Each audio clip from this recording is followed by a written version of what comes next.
Today, it's the National Football League. It's Week 4 of the NFL on EA Sports.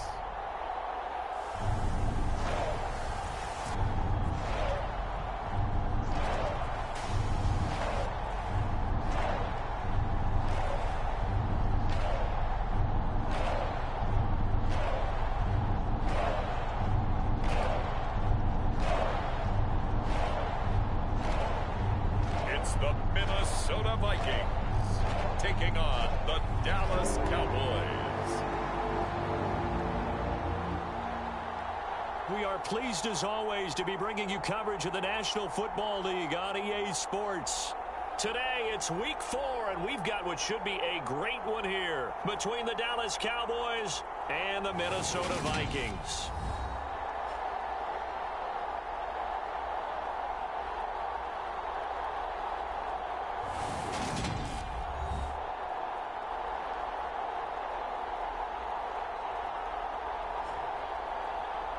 Again, everyone, Brandon Gaudin alongside Charles Davis. And Charles, you look at this Vikings ball club. They've got to be pleased with the start to this season. Obviously, a perfect 3-0. 3 good quality wins, too. It's got people in the locker room excited. They're thinking that this could be their year. Seems like we were just starting training camp, but here we are in October, and off we go on EA Sports. Takes it at the 7. And the tackle going to be made right there at the 25-yard line. So here are the Cowboys now ready to go on offense for the first time. And they'll be led out by their 7th-year quarterback. Well, the silver lining from last week, he played phenomenally. Kept the ball clean and led them to the end zone several times. You know these NFL quarterbacks, though. They trade away all those touchdowns if it meant getting the win. That's his focus this week.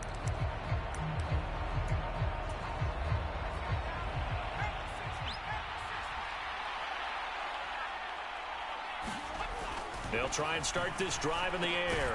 It's caught. Smith. And the result here, a pickup of 8. Leaves him with 2 to go on 2nd down. This defense for the Vikings, they played extremely well last week in the win over Atlanta. And no matter what's done throughout a ball game, it always comes back to blocking and tackling. That's the essence of football. But I think it's hard for people to understand just how difficult it is to tackle, especially open field. Very few missed tackles on tape that I saw last game. This team does a nice job of getting their opponents on the ground. So here's a 1st and 10 at the 38. Looking to throw. He finds his man complete. That's Atkins. And they'll get him down after a pickup of 8. 2nd and 2.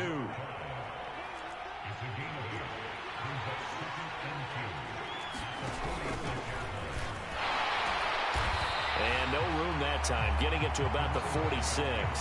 Only a yard of the pickup there, and it'll bring up a 3rd down. But not much on that run, Charles. No, that's exactly the way to execute a run blitz there. They guessed correctly that they would move the ball on the ground, honed in on it, and stopped them. Mark that down for a win in the defense's column. So they just need 1 yard here to pick up the 1st down. Rush coming, and he's taken down.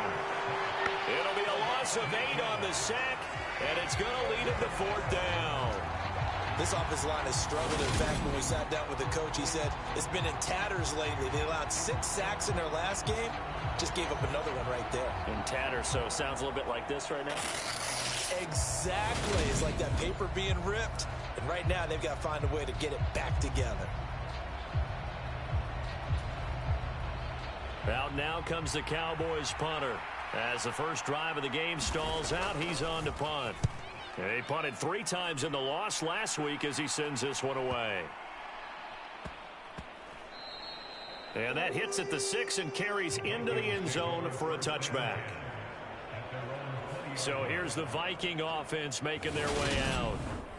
At a glance at the man under center at 6'5", he always demands attention.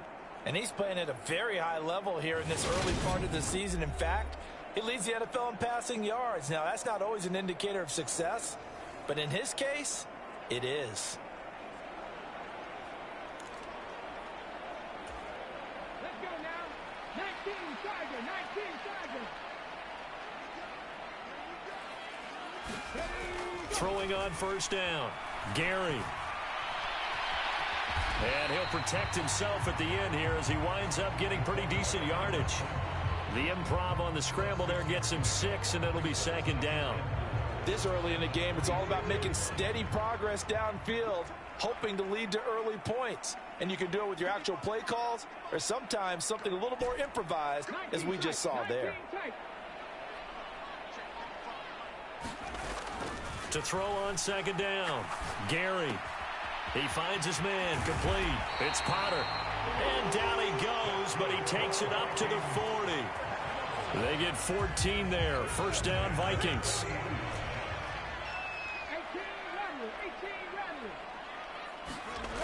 Back to throw, Gary. That one tipped, and it's incomplete. Well, good hands there defensively at second down.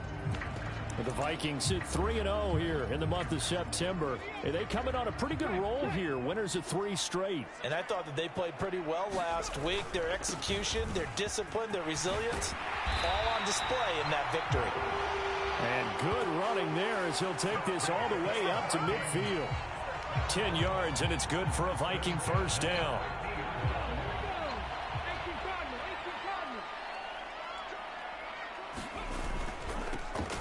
And they'll keep leaning on the running game. Back to the ground. We take a look at his numbers on the ground last week. Pretty good as he found himself in the end zone on 2 separate occasions. And those are the most important numbers because no matter what you pile up prior to the goal line, getting in is all that matters. Putting those numbers up on the board, and they love them when they're 6s. And able to push forward for right around 3 yards down to the 42. Typically, we think it's the strong safeties that are better tacklers, especially closer to the line of scrimmage amidst traffic. But in this case, how about the free safety coming up and making the big-time play? Oh, that one well designed as he'll take this down to the 30-yard line.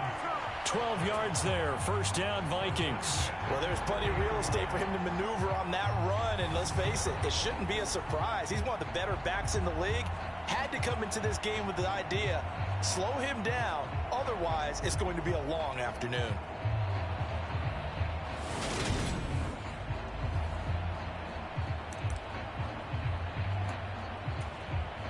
So 1st and 10 now from the 30. Now they'll switch it up here and look to throw. He's going to loft one deep left side here. It's caught in the end zone. Touchdown, Minnesota. A great play there with touchdown number 8 on the year. And the Vikings are on the board first here this afternoon.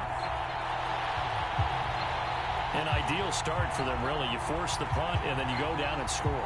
And you've got to see a fist pump on the sideline from the head coach, don't you? Because he's turned into his bench, and he's telling his team, this is how we prepare. Force the punt, go downfield and score. I told you guys, it's just like a boxer in the gym preparing for the fight. Now we get to turn it all loose. Extra point splits the uprights, and that makes the score 7-0. So an 8-play drive covering 80 yards. And it's polished off by a Viking score.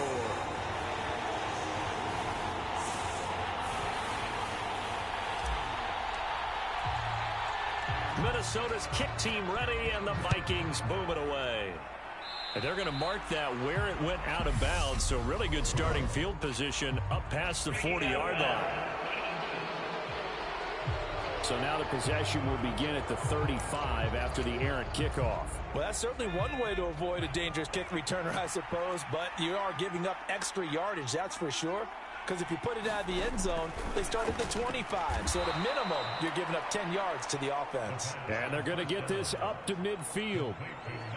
Well, it's time for them to be good teammates right here. And what I mean by that is possess the ball for a little while. Get at least 2 first downs. Give their defense a chance to settle down a little bit after they give up a touchdown. Blitz coming, and down he goes. He'll wind up losing a full 9 yards here on the sack. Now it's 3rd down. They'll come to the line here needing 9 yards to pick up the first. On 3rd down, he'll drop to throw. They'll roll him out and hit behind the line. He lost the football. It's loose. And the Vikings pick up the football. take possession of the football and have it at the 36-yard line. A defensive-minded coach loves to bring the heat, brought the heat there, and it worked out. And nowadays, all those defensive-minded coaches, for them, it's all about getting the football. I went into one facility, and as soon as you walked into the defensive room, there was a football, like on a spring, and each guy that walks in that plays has to act like he's knocking the ball free. They want those instincts created. They want them to think about that all the time, and that's what they try to preach. On first down, they'll go to the ground attack. And he'll get what he can up the middle, 3 yards. That'll bring up second down. Not a huge carry there on first down, but not all of them will be. But still, all in all, a positive play for the offense. It's all about picking up at least a few to set up what you're going to do here on second down. Now he dumps this off over the middle. And he'll be brought down at about the 23-yard line.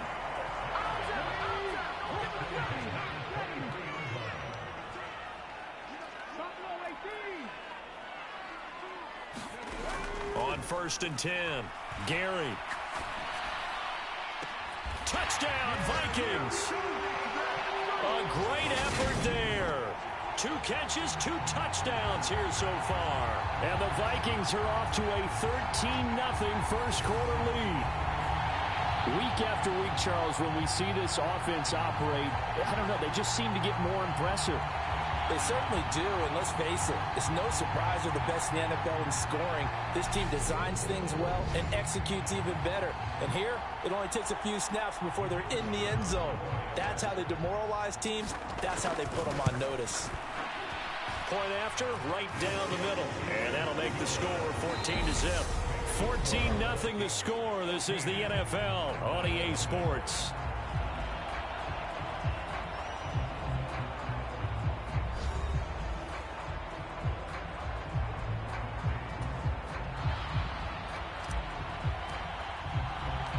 Minnesota's kick team ready, and the Vikings boom it away. And it'll come out to the 25 as he will not attempt a return. And now Dallas gets set to take the field. They've shown precious little here offensively thus far as they try again with a first down now.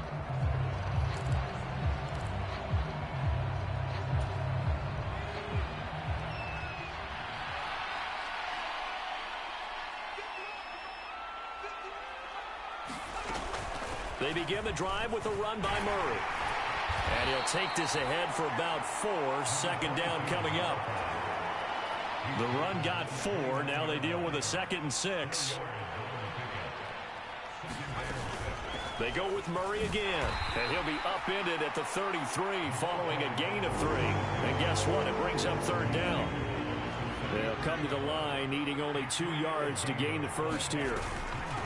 On third down, Blackburn. Well, this is not going to be enough. Was in search of 2 yards and only got halfway there. Well, they picked up a portion of it, but not all that they needed. Now that leads to a decision on 4th and 1. Let's see what they decide to do.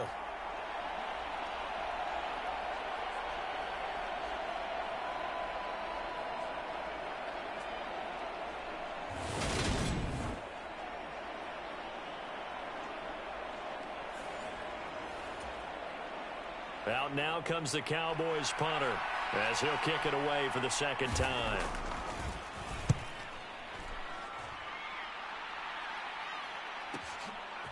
And this will be taken at the 13. The danger of a punt that good, a 16-yard return. And the Vikings will take over here 1st and 10. There again is the running back as he trots onto the field. A good job in the passing game, decent job in the running game, but really they've been more effective through the air. We'll see if that shifts at all as this goes on. Thus far, it feels like they're calling this game in reverse. Normally you run to set up the pass. Here it feels like they're passing, hoping to set up the run and be more effective later on in the game. Yeah, you can do it both ways. We usually talk about it in the reverse, however. No doubt about it. He'll get a nice chunk there on the first down run, and it's 2nd and 4. And there we saw one of the downsides of blitzing during a rundown, because sometimes you get out of your gaps. You don't fit the run quite as well because you're headed towards the ball carrier with abandon. And this defense not giving him anything there. Maybe a yard up to the 36. The heavy set out there. 3 tight ends in the formation for 3rd and 3. One back in the backfield. He'll get the carry. And he appears to be about 2 feet short on 3rd and 3. Leaves him with a 4th and 1. When we talk about defenders, specifically linebackers, keeping their eyes in the right spot, he had that eye down the entire time. And you know that's not easily done because they throw a lot of misdirection at you. They try and fool you and get your eyes in the wrong place. But you're right about that one. He correctly figured that one out and made a really nice play. A big roll of the dice on 4th and 1, but it pays off. They convert. So did you suspect the same thing that I did, that they were lining up just to draw them off sides here? 100%. Well, how about that? They were going for it the entire time. Never a question in his mind about going ahead and getting it, despite where they were on the field. Yeah, I don't know if you heard it in my voice when they snapped the ball. I was like, I almost wasn't ready to call the play. I just kept waiting for the timeout offensively. 23 yards, the final tally. Looked like the defense put pretty good pressure on him, but he's able to flush out to his right to try and evade people. On the run, had to get on his horse. Still accurately throws a nice pass for a 1st down.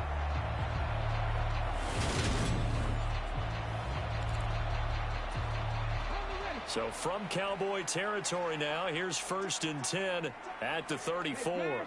They'll bring a receiver in motion left. On 1st down, Gary. Here's Booker on the catch. Touchdown, Vikings! A great play there. On his way to a monster game. 3 first-half touchdowns. And the Vikings take a 3-touchdown lead. Well, just a sensational start for this offense, Charles. 3 drives, 3 passing touchdowns. Is that like mentioning a perfect game in baseball? Or are we cool to do it here in football, partner? No, I think you can do it here in football. I think perfect game in baseball, that's its own category. Yeah, I think you're right about that. Could not imagine a worse start for that secondary. Or let's face it, a better one for this offense. No chance they stop passing now the way that it's going.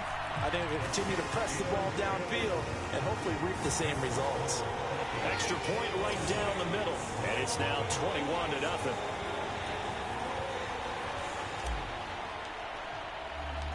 Minnesota's kick team ready, and the Vikings boom it away. And this will be a touchback, so they'll bring it out to the 25. And out now come the Cowboys. Well, CD, you kind of feel like they're in a bit of a danger zone right here because now you're down 3 scores, and I know we're in the first half, but the way this offense hasn't been able to generate anything, you feel like they probably need to get something going on this drive, right? Yeah, and sometimes I overuse that this is an important possession.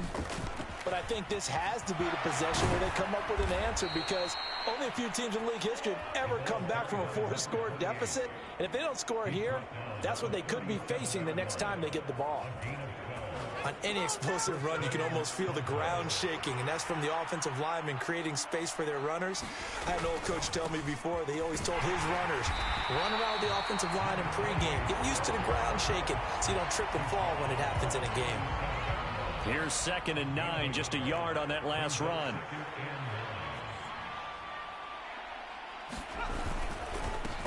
They'll keep it on the ground.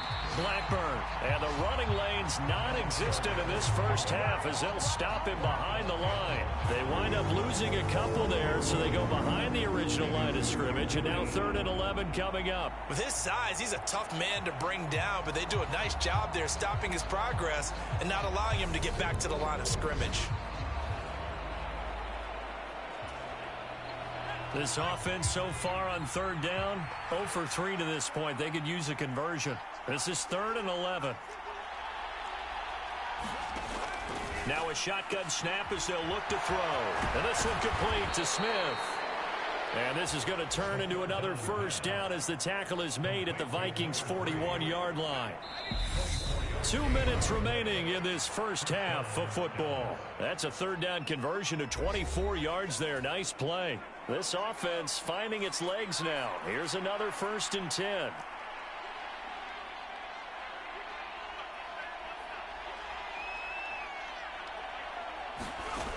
They're going to look to throw. Goes right back to Smith again. And he's going to be marked down just inside the 35.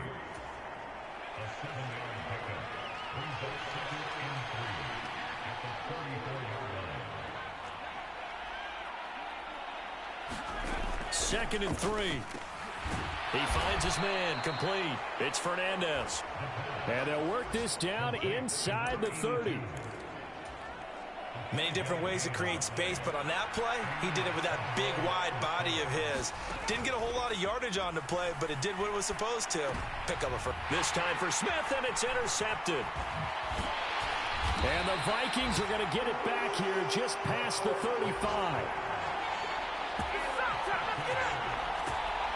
Boy, we've seen a lot of mistakes here in this first half, and another there on the interception. Yeah, they're certainly starting to pile up, aren't they? Because, let's face it, we expect a miscue here and there, but they're already down 3 scores and still giving the ball away. If they want to get back into this one, they've got to take care of the ball, because right now the way they're playing doesn't say a whole lot for their chances. Here are the Vikings now to start their next drive. Right now, everything they touch turns to gold. This is their 4th possession. Touchdowns on their first 3 possessions. I mean, this defense, they can't seem to stop them. It's like they're on skates. Great analogy, Brandon, because they are pushing them back and winning everything at the line of scrimmage. They've just been laying down tracks towards the opposite end zone. So, to themselves, all they're saying is, if we don't make a mistake, there's no way they can stop us.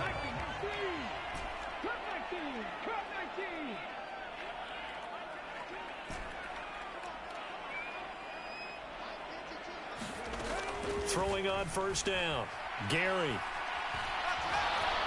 And he takes a shot on the release as this will be incomplete. Partner, what we're seeing so far is the defense is certainly coordinated. Both levels doing their jobs in tandem. The back helping the front helping the back.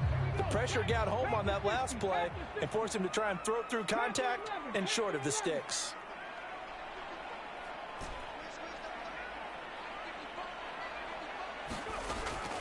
And second and 10, he'll look to throw again. He's going to loft one deep over the middle. And that will be incomplete. Tried to dial up the long way out there, but it'll be third down. Oftentimes when you're losing a game and the team's still throwing with this kind of a lead, you start playing a little more physically. And they took that opportunity right there to be extremely physical and force that incompletion.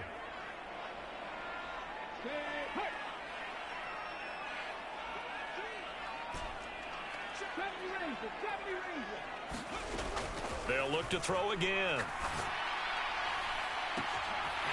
And he's got Booker. He's going to pick up the first down and then some. Touchdown! A big play there. On his way to a historic performance, 4 first-half touchdowns. And the Vikings are able to add on to their first-half lead. Boy, Charles, this offense is just so explosive. They lead the league in scoring, and another example of just how good they are right there on that play. Yeah, we often overstate about how explosive teams are, but this team is truly a threat to score on every snap, especially on the first few plays of any series. And a big strike like that only adds to their reputation as the league's best offense. Extra point splits the uprights, and it is 28-0.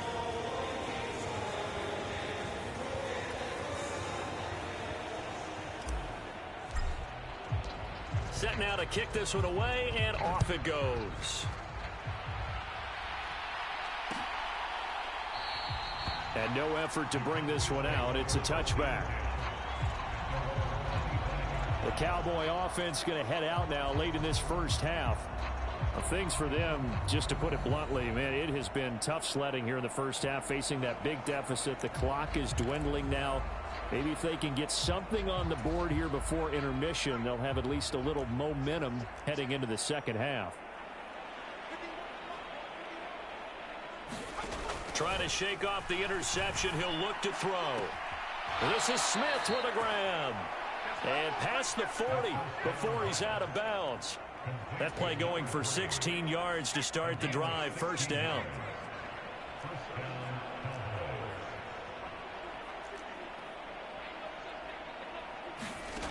Back to throw.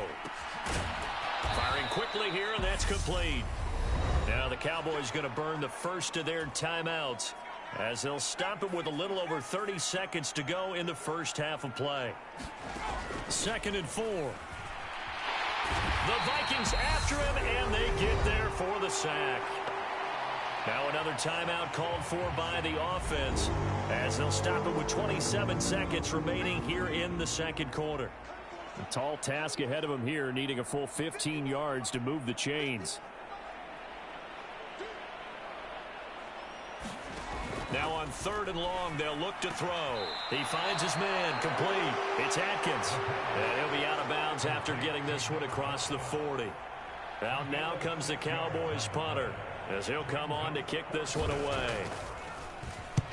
He's been a busy man here in this first half as he gets it away. And no one there to stop it. Hits at the 8, but it carries all the way into the end zone for a touchback. A look at the running back, the man out of the backfield as he gears up to go again. He's over 40 yards here in the second quarter. Been nice and effective for them, hasn't he? He has definitely been dependable and really shouldn't underestimate what he's getting done here, because anytime you're on a pace that's going to approach 100 yards, you've really done some damage in an NFL game. And now he's looking just to add to his totals. Throw left side complete. That's Potter. Now a timeout signaled for, and they'll get it with 10 seconds to go before halftime.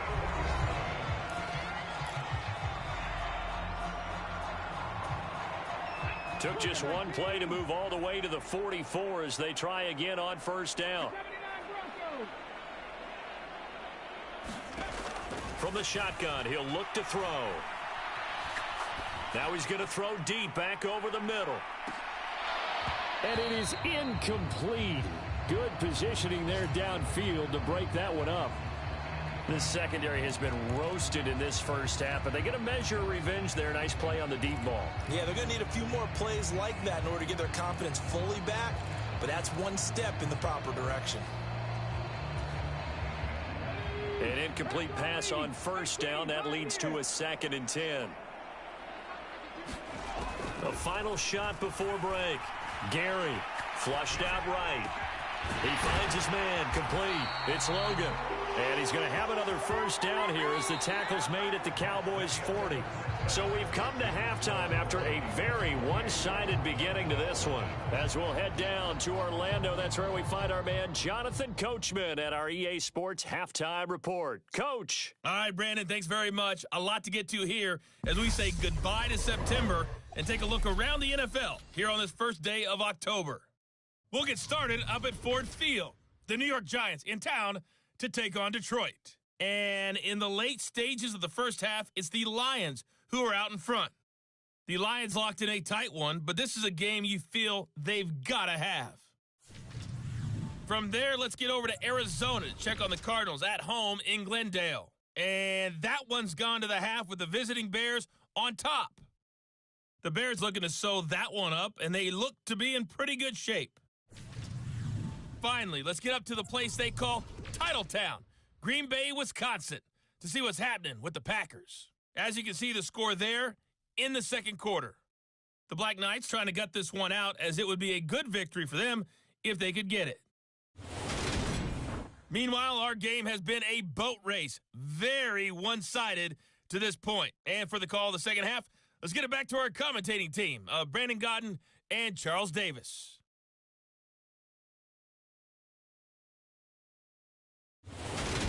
Okay, Coach, thanks as always to you and the gang in Orlando as we welcome everyone back in for quarter number 3.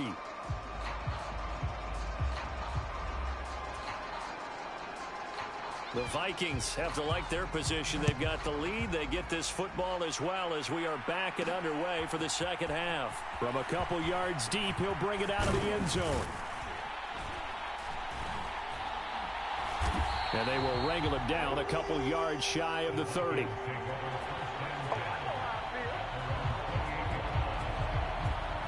So here are the Vikings to take over. They're on a 3-game winning streak and right now looking good in this one as well.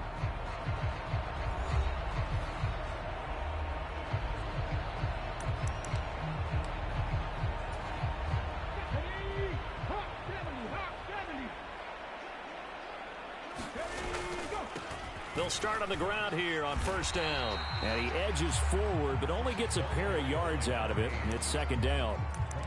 You've got to be impressed by that defensive front on reps like those. They were not being moved off the line, kept their shoulders square, and gave their teammates time to fight to the ball and limit that gain. 2 yards on the first down carry, and then followed up by 2 yards on the second down carry. Well, that's definitely not going to be enough to get the job done. Wasn't the expression 3 yards in a cloud of dust? Now they're going to need 6 on third down to keep the drive going. On third down, they're going to run for it here. And he's stopped up short of the first as they tackle him down at about the 36. It'll be a gain of 4, but it won't be enough. It leaves them with a fourth down now. You know, we might start getting some props here in the booth. You know, that one that says the D and then the fence that you put up next to it? How about that? They brought out the jumbo package and still couldn't move them off the line of scrimmage enough to pick up that first down. Impressive. They were ready defensively for that jumbo set. He finds his man, complete. That's Potter. He will have the conversion and more than that. Now he's going to get this all the way down inside the 35. They go for it on fourth down, and it pays off big time as they pick up 29. And he's top 5 in the league in terms of receiving yardage because of plays like that. What have you seen from him on film that you like so much? Well, I'll strip away everything else and get to what we call the moment of truth. When the ball's arriving and there's a defender there, he just comes down with the ball. He competes and takes it away. Great hands, great ability to finish the catch. They'll send a receiver in motion to the left. On first and 10, Gary. And oh, that nearly their first pick of the game, but it falls down to the ground incomplete. From the 34, they'll come to the line on second and 10. Operating from the gun, Gary. He'll take a shot for the end zone. And it's intercepted at the goal line. And the Cowboys are going to take possession here. It's a touchback, and they'll take over at the 20-yard line. Pretty much everything went their way offensively in the first half, but now an interception on the opening drive of the third quarter. As we know, the key to everything here, don't get careless with the football. The problem is you've got to stay aggressive as well. So where's the line between being aggressive and attacking and being overly aggressive? I think they just crossed it on that one. The drive starting play, a good one. Give him 19. From up near the 40 now after the big play to start. Here's another first and 10. Off the play fake, he'll look to throw. Under a heavy rush, and down he goes. It'll be a loss of 7 on the sack, and it brings up second. It has been a rough afternoon for him trying to get rid of the football. See, that's now 5 sacks. How'd you like to be the offensive coordinator, the offensive line coach trying to come up with an answer for this pass rush? What blocking assignments do you change? Can guys play a little bit better? And we're seeing the end result on the scoreboard. Long day in the pocket for their quarterback.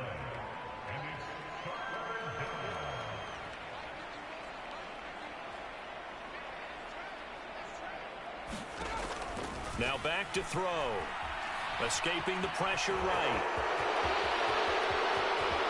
And he will slide to a stop. He does have the first down. A big play there as they get the conversion on 3rd and 13. Still in search of their first touchdown of the game, but they're on the move. 1st and 10. They'll try the left side. Blackburn. And they're able to get this one past the 30 to the 25-yard line. Another nice gain, 13 yards that time, and another first down.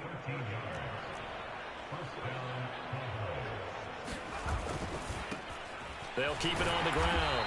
Blackburn. And he's going to lose yards. They take him down at the 26. 2 yards the loss, 2nd and 12. Well, we saw a lot of negative plays that resulted in plenty of lost yardage in the first half, and that trend is continuing here.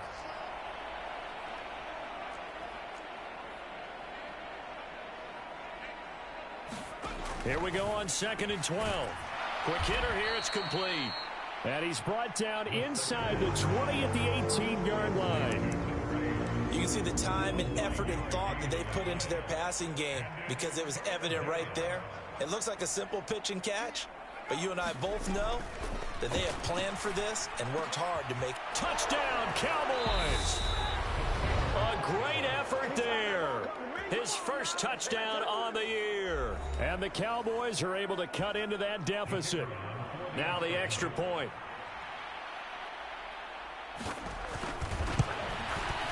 He's got it to bring it back to 28-7 now. So that drive takes him down the field in 8 plays. And it's capped off with a Cowboys touchdown. The kick team out there for the Cowboys as they run up to send this one away. Fields it right around the goal line. And a nice return sets him up pretty good here right at the 30-yard line.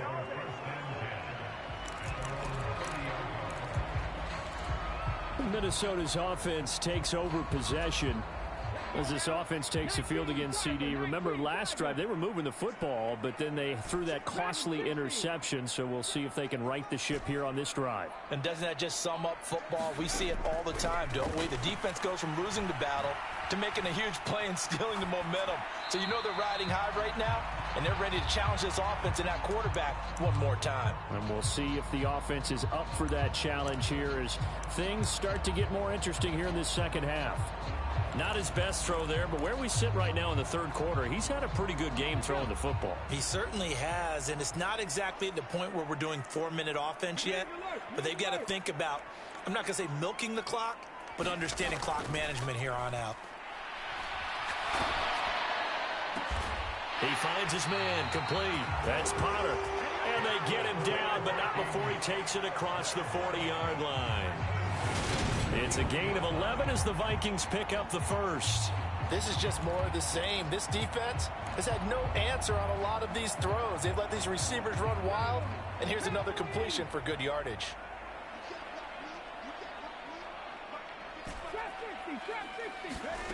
On first down, Gary.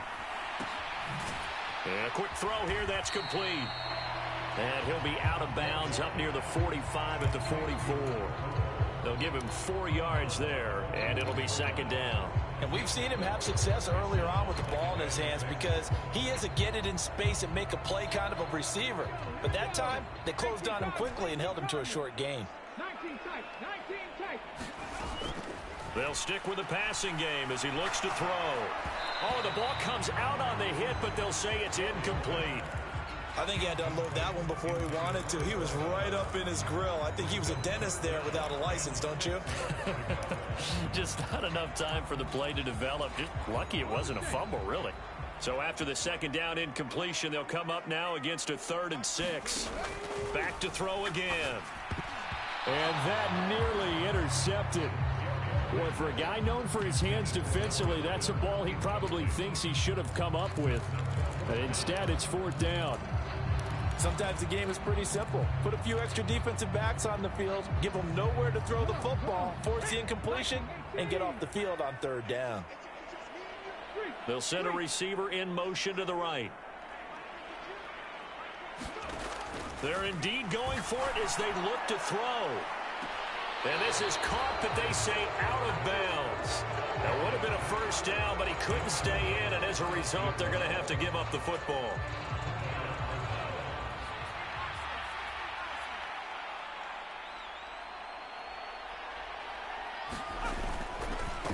On first down, Blackburn. And he'll manage to pick up about 4 at second down. Following the pickup of 4, here's 2nd and 6. They'll keep it on the ground. Blackburn. And he is met in his tracks behind the line of scrimmage. Now they're going to be dealing with a 3rd and 7 as that one officially a loss of 1. So they'll get a little extra time to come up with his 3rd down play as we've played 3 quarters. We'll return with more after this. This is the NFL, and it's on EA Sports. The first down line at the 34 here on 3rd down.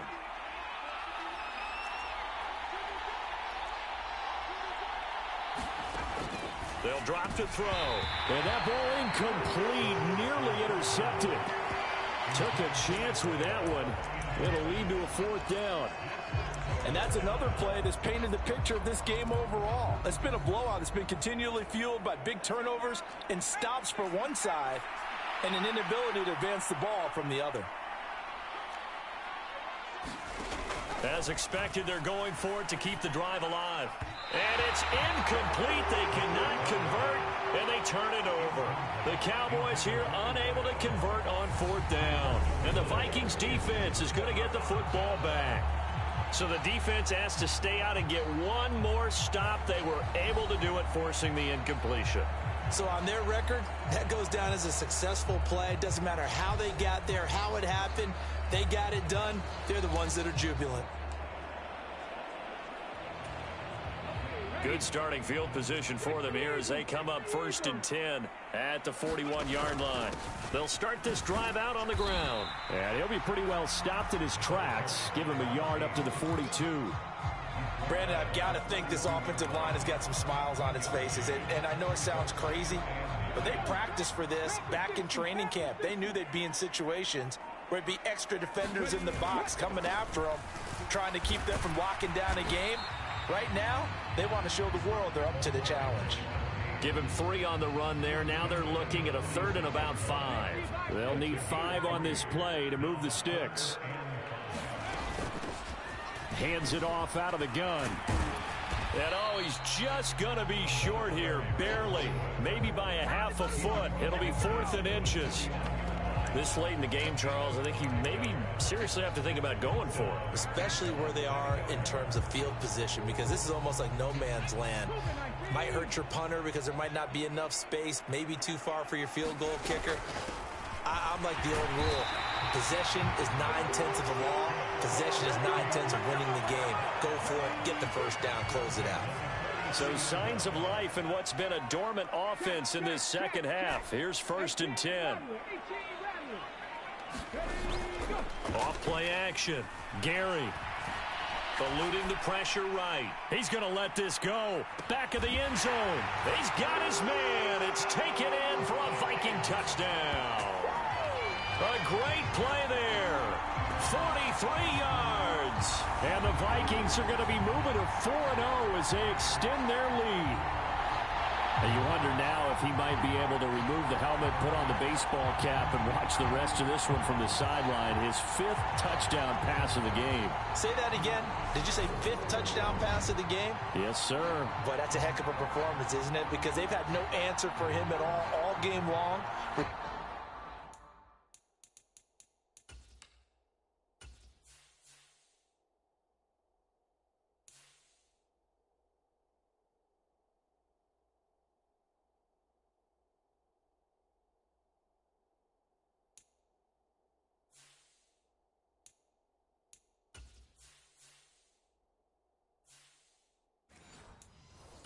Receivers have been open constantly, and he hasn't missed a single one of them. Out comes the kicking team here for the extra point.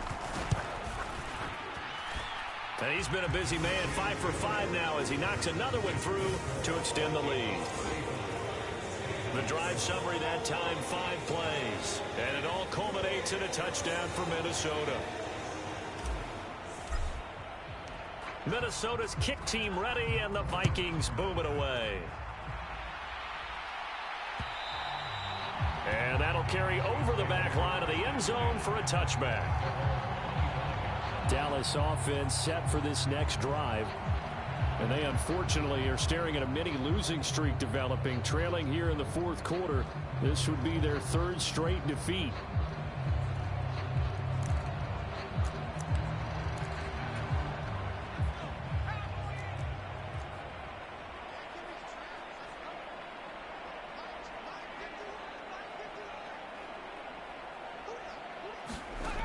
They'll come out throwing here to start the drive. Rush coming, and he's taken down. The sack recorded. It's a loss of 5, and now it's 2nd down. Well, partner, you and I will be headed to the airport, but after this game, when it's interview time, someone's going to ask this quarterback what hurt worse, the interceptions or the sacks. His whole day, it's been rough. Barring a miraculous comeback, this offense isn't going to win this game, but he's probably going to say what hurt most is the loss.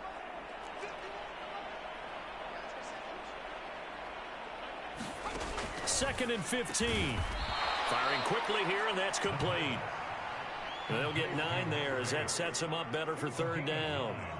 That was a nicely run slant route, and what the receiver's trying to do is make the defender think he's going upfield for a deeper route, and then breaks it off, usually after about 3 to 4 steps. All right, rifles one, and that's going to be intercepted. And the Vikings are going to take possession of the football. Well, offensively, Charles, hard to put a silver lining on this one. No secret that they had to take chances with a score where it is, and it leads to a turnover. I love how you paint the picture, partner, because you're exactly right about that one. Look at the empty stairs on that sideline. This is one of those games we just want to go crawl under a rock until it's over.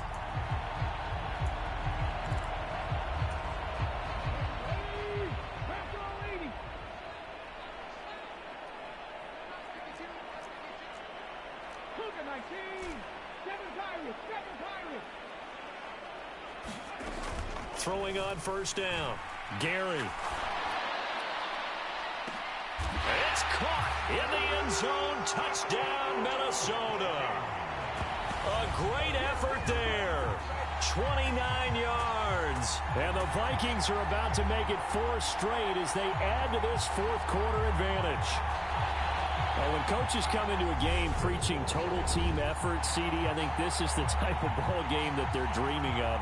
It was pretty apparent early on that they were clicking in all 3 phases. It's been fun to watch. Yeah, sometimes in the NFL you end up with matchups like we've been watching here. And when you go back to the early drives, you can just see that one squad was on a different level in this game. Safe to say, we have been disappointed in watching their execution throughout this contest.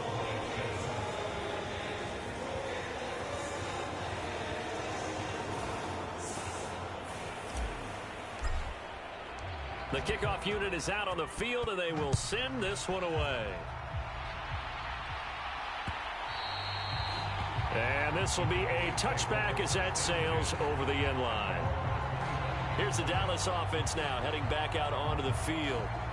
Where we stand right now in the 4th quarter, this one pretty much out of reach. And, Charles, I know they're going to be disappointed about several things with this ball game, but the self-inflicted wounds, they've had several turnovers.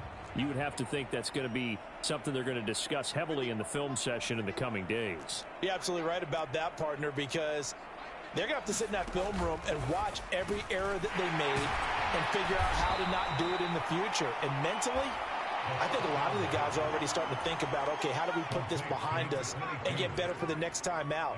This, they'll use as motivation for the rest of the time that they play to hopefully never be in this type of situation again.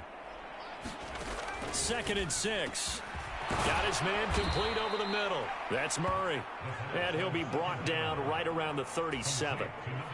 Line of scrimmage, the 37 on 1st and 10.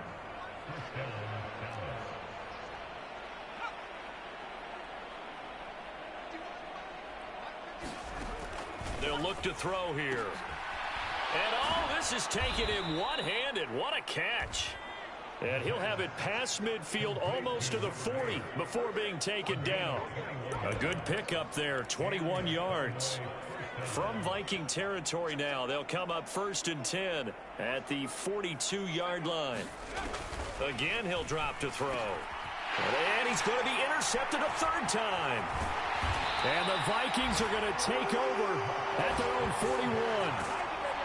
Well, with this advantage, this defense knew that passes were coming, and they stayed in position, Charles, and picked one off here in the 4th quarter. Yeah, what a way to cap things off, huh? Because I think this is part of the game within the game. They see the scoreboard, they see what they can accomplish, and they went for it. Good starting field position for the Vikings as they have it 1st and 10 at the 41-yard line. Off the play fake. Gary. And he's got his man out of the slot. Complete. 25 yards that time. There's a beautiful throw there, and he's been sensational the entire game, moving it around, spreading it, hitting the right guys. And look, under normal situations, partner, I would expect him to come out of the game now. They've got it in hand. But you and I have been around this league a long time, and every time we ask head coaches about it, hey, why don't you take your quarterback out when the game's in hand? They just kind of give us that look like, That's what he's paid to do. So it's a very unusual situation. I'd want him out. They tend to leave him in. So now 2nd and 10 after the incompletion on 1st down. They'll bring a receiver in motion right. He'll try again with the arm here on 2nd down.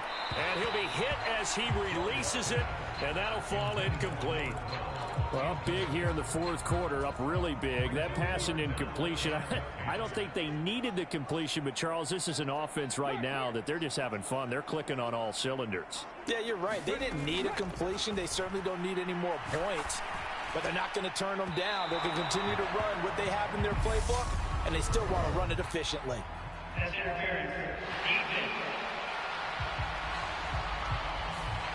Well, CD, that helps the home team as they try to erase this deficit, give them the penalty for pass interference on the defense. Yeah, and they certainly haven't been happy with what they've seen so far, have they? They're certainly hoping that that call now might get the fans back into this one. And we are inside of 2 minutes left in this lopsided affair. So the Vikings in possession of the football as we get you reset. So they'll come up after the incompletion for 2nd down. They'll try and run some clock here as they keep it on the ground. And he'll fight his way down inside the 10 to the 9-yard line. And on 3rd down, the Cowboys bring in an extra defensive back.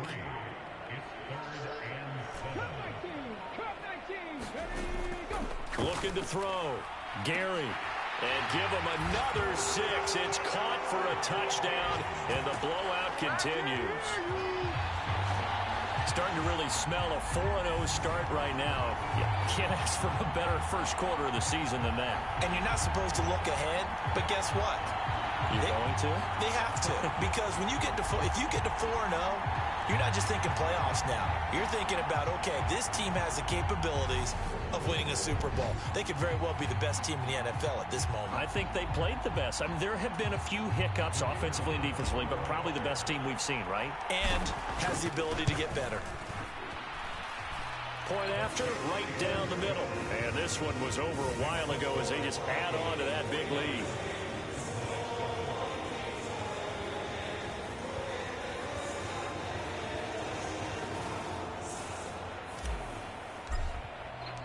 Out is the kickoff unit as they run up and send this one away. And he'll elect not to return this one, so they'll bring it out to the 25 on the touchback. The Cowboys about set to take over on offense. Well, we said it at halftime that they would need a nearly perfect second half to erase that deficit that they were facing, CD. But unfortunately, the second half has pretty much been a carbon copy of the first. Yeah, that early lead was almost insurmountable the way their opponent was playing. And, partner, they do have some good news, though. This one is getting close to being over, and they can try and hit the reset button starting tomorrow. And he's brought down, getting this one up to about the 35.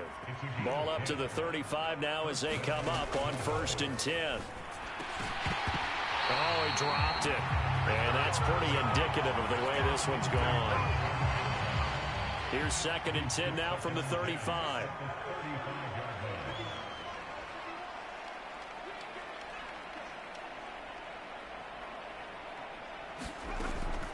He'll look to throw.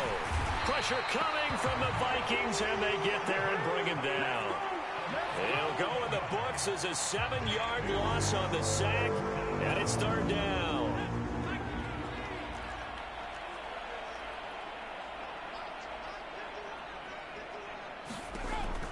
They'll set up to throw. And that is incomplete, but a penalty flag coming in. This could be a 1st down.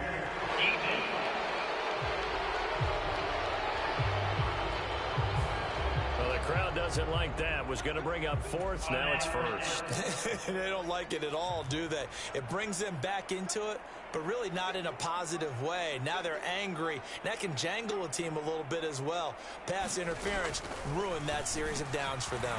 He finds his man complete. It's Atkins.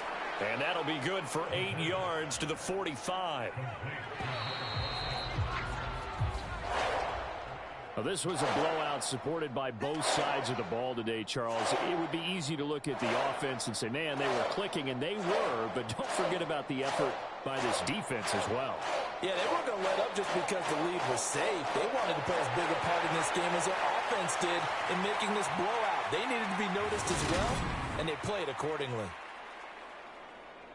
So for Minnesota, that early momentum continues here as they move to 4-0. And they'll get to stay put for a few days as they'll host the Chicago Bears next week. Meanwhile, for the Cowboys, they'll drop down to 1-3. And they'll try to get back on track next week as they head up to Orchard Park to take on the Buffalo Bills.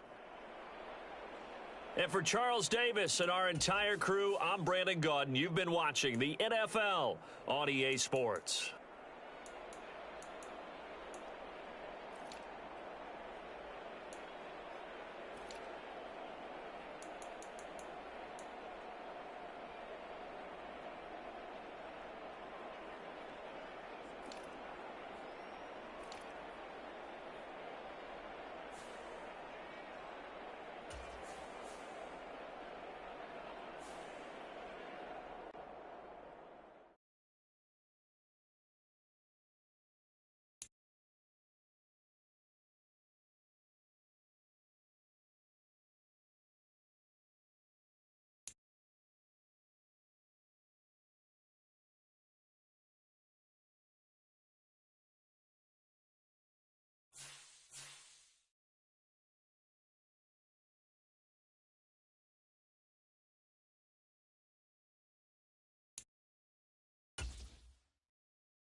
Tonight on EA Sports,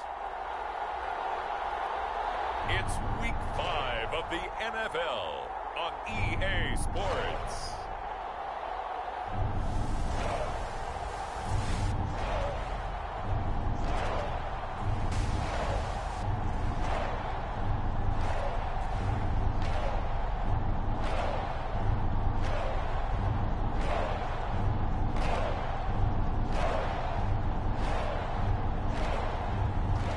It's the Minnesota Vikings taking on the Chicago Bears.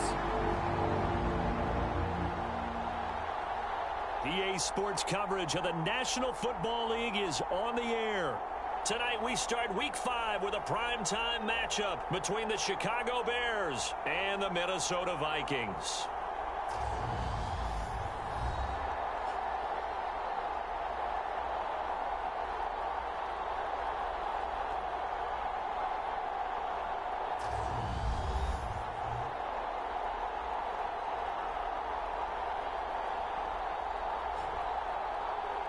Again, everyone, Brandon Gaudin alongside Charles Davis. And Charles, you look at this Vikings ball club.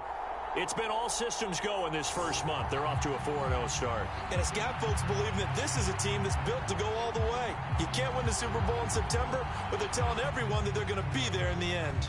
Seems like we were just starting training camp, but here we are in October, and off we go on EA Sports. And a nice return sets him up pretty good here right at the 30-yard line. So here's the Viking offense making their way out. And leading them out is their fifth-year quarterback. And he's been playing at an elite level here in this early half of the season. Tops in the league in touchdown passes at this point. This is definitely a wide-open offense, so we'll see if he can keep a string of good games going right here.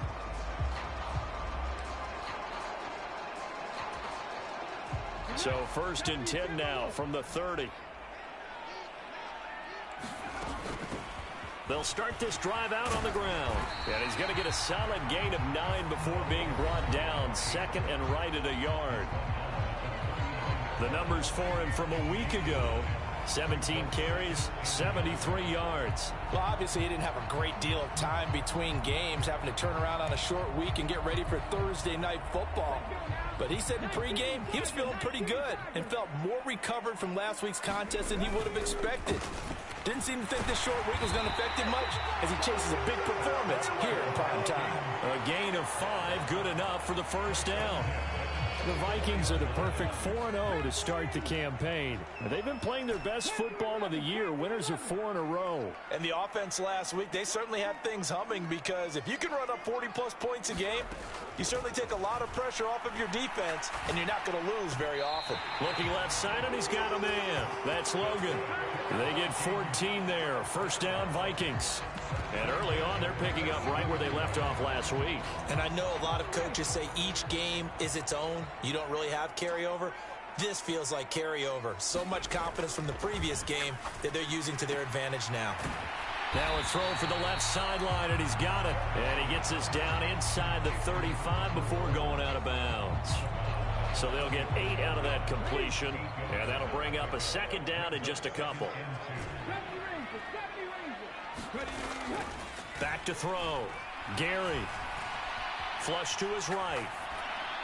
And he's just going to get rid of this thing to no one here. He throws it away, and now it's third. After the incompletion, here now, 3rd and 2.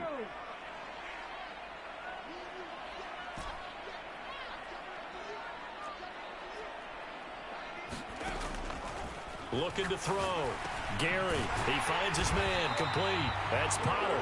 And he will have a Vikings first down, and he's going to have it by plenty. Able to get 8 yards there on 3rd and 2.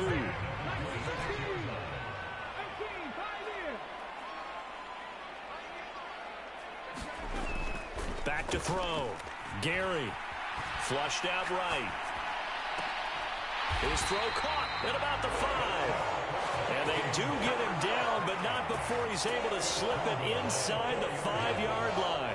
A good pickup there, 22. A terrific opening drive has them knocking on the door, 1st and goal. 60 Maverick.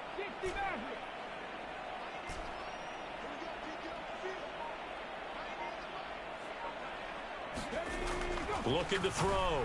Gary. And this is going to be intercepted. And the Bears are going to get possession here as they force the opening drive turnover. Not something you see very often from a quarterback of his caliber, an opening drive interception. Oh, there's no doubt in my mind that even he's surprised at how that one played out. But we know this guy is not going to stop him from continuing to fire as this game goes along. Probably give a little nod of respect across the field for that one and let him know he'll be back the very next series.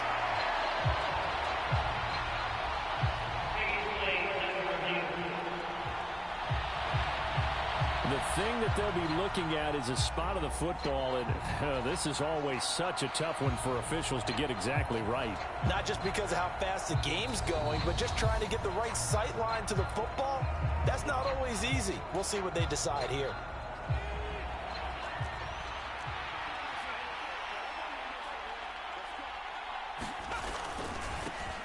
The drive starts here with a carry by Ingram. And able to get this across the 20 before going out of bounds. A look there at Ingram's numbers from a week ago. 20 carries, 93 yards, and a score. And now that he's playing a Thursday night game, short week, you know he spent a lot of time in the trainer's room in the cold tub trying to get his legs back for this game. Now 2nd and 7 from the 23.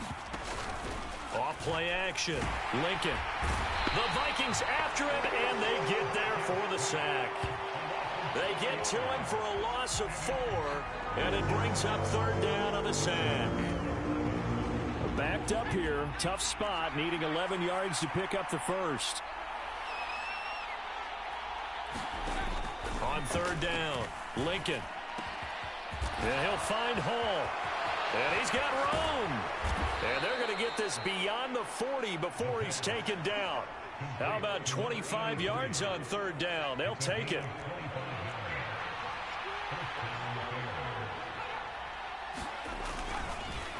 This is Ingram on 1st and 10. And he is met at the line of scrimmage, and he goes down right there. No gain on the play there. 2nd down. This defense for the Vikings, they were very good in the win over Dallas a week ago. And the way they did it was by getting after the quarterback. Sacked him 7 times in that game. Came from all angles, created a lot of illusions, and especially just beat them man for man. That's the kind of defense that really frustrates an opponent. This defense is a difficult one to prepare for, one of the best in the league. They'll come at you from all angles, and they did a nice job there stopping him for a loss. Throwing on 3rd and long. Lincoln. And that is caught. It's Davis. And he is brought down, but not before reaching the 30. A very well-executed play. It goes for 29 yards. And when your receiver is, say, 6'2" or taller, you get those big-body guys, they're made for those fades, aren't they? They really are. It's the exact call you want. You nailed it. Big-body guys, big catch radius. Put the ball up there. Put up on the top shelf where the kids can't go get it. Well, that kind of hit will certainly fire up your team both on the field and on the sideline. Tackles for lost yardage, they're always welcome.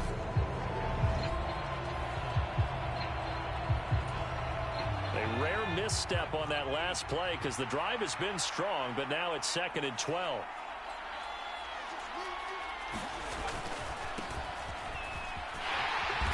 And he will cross the 30 down to the 29-yard line. It's a gain of maybe 3, but it's going to leave him with still about 8 or 9 to go on 3rd down. Back to throw. Lincoln. And that is incomplete. Oh, he had a defender right there with him to force that to the ground. And 4th down now coming up. Not a great start dropping his first target, but let's face it, it won't be his last chance because he'll get opportunities to make up for that one throughout this game.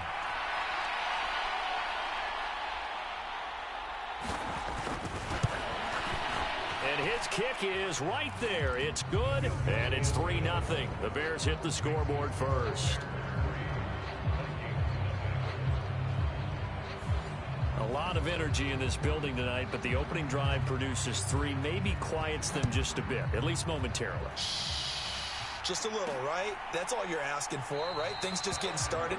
You know they haven't taken the momentum totally here, but at the same time, they like what they've done here in the early going. The Vikings taking the field here for their second drive of the game. They threw an interception the first time they had the football, only gave up 3 points off of that, so it shouldn't be a difficult hole to overcome. It really shouldn't, as long as they're not listening to the chatter coming from the other side, because when you throw a pick, look, I know defensive backs, they have a tendency to be a little bit loud after they take one away, but they also have a tendency to gamble a little bit more, thinking they'll get a second one. Maybe they can take advantage of that with some double moves. Now a throw right side taken in here to start this drive. And he's going to be out of bounds, but not before he takes it inside the 40. 39 yards the distance covered on the catch and run. There's no doubt in my mind that not many guys in this league have had the impact that he's had here in the first half of the season. He's been a big play guy from the word go and continues to be one with another one right there.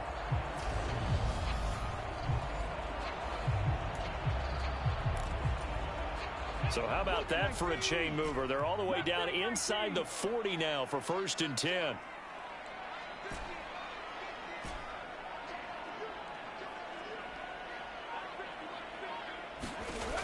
Looking to throw. Gary. And this will be incomplete. Physical play on the football there, and it's 2nd down. Brandon, watching their tape from last week, I saw plenty of plays like we just saw there, forcing incompletions. It was key in their win last week. They're hoping the same thing happens this time out, too. Escaping the pressure right. And he comes back with one complete. And he'll be taken down as that will take us to the end of the first quarter of play. 3-0 after 1 on EA Sports. In need of a conversion on 3rd down. They had the big play to start the drive. Not much sense. Operating from the gun. Gary. He finds his man complete. That's Potter. And they move this all the way down to the 9. They're able to convert on 3rd down, and that sets up a 1st and goal. That's what we're used to seeing from him right there. Plays like that, why he's number 4 in the league in terms of receiving yardage. Able to make adjustments all along the way. Doesn't matter where he lines up, where he releases from. Working his way into the secondary, figures out defenses and finds weak spots in order to get open. And he just throws this one away. Smart decision here this close to the end zone, and it brings up 2nd down. Another shot from the 9 on 2nd and goal. Operating from the gun. Gary, throw left side complete. That's Potter. Only 3 yards there on the completion. That'll lead to a 3rd and goal. Oh, it's time to give a little credit there to the defense. They played that very well because it was a drag route, and he ran a little shallower than normal as he worked straight across the field. He was hoping he'd get lost behind the defensive line, but once he made the catch, nowhere to turn upfield and gain any yardage. Check, smash, 19 tight, 19 tight.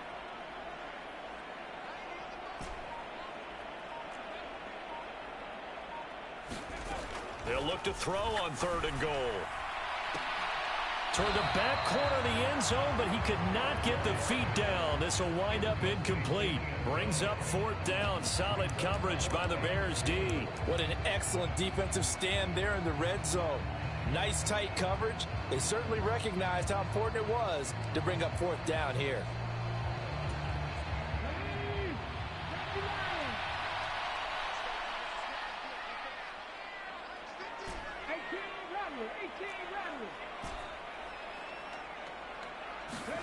On 4th down, Gary. And it's incomplete. They cannot convert, and they turn it over. They can't hook up here on the 4th down pass attempt, and the Bears will get the football back. And they've now made 2 trips to the red zone and still looking for their first touchdown. Not able to punch it in, and if you're on deep... Plenty of shouts from this crowd as they watch the replay. They want a challenge, and they're going to get one.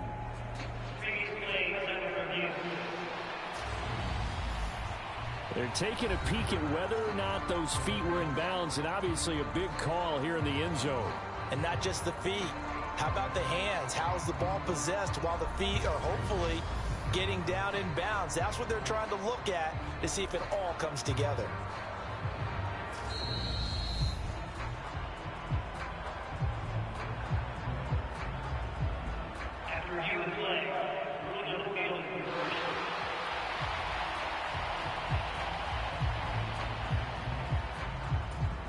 Extra point forthcoming.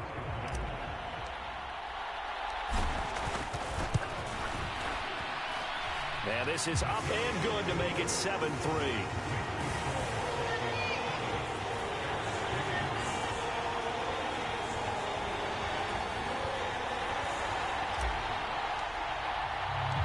Minnesota's kick team ready, and the Vikings boom it away. And Carter deciding not to bring this one out.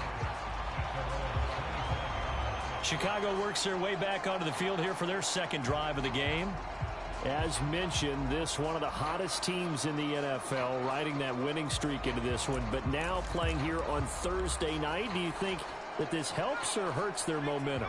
Well, ordinarily, I'd say it hurts the momentum because now you get that short week. But when a team's playing as well as they are, it actually allows them to down focus and only worry about themselves and less about their opponent.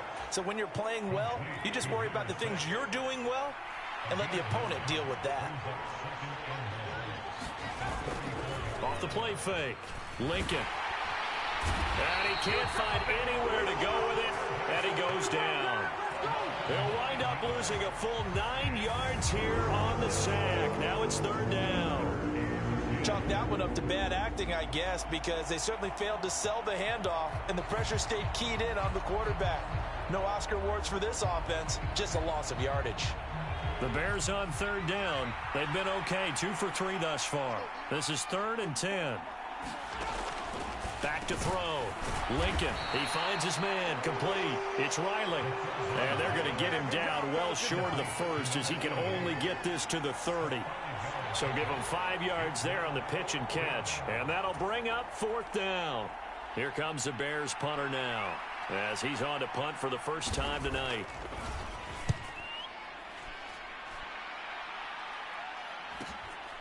Fielded at the 20.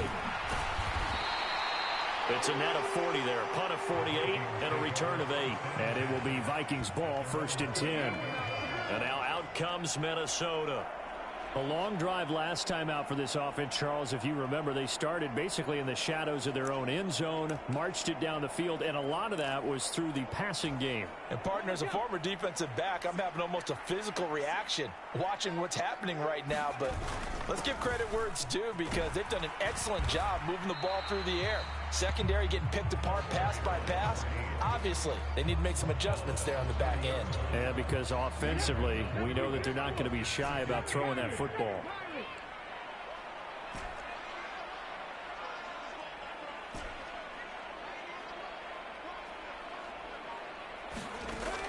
Looking to throw on 2nd down. Gary eluding the pressure right. And that'll fall incomplete. He was hit just as he let that go. And now it's 3rd down.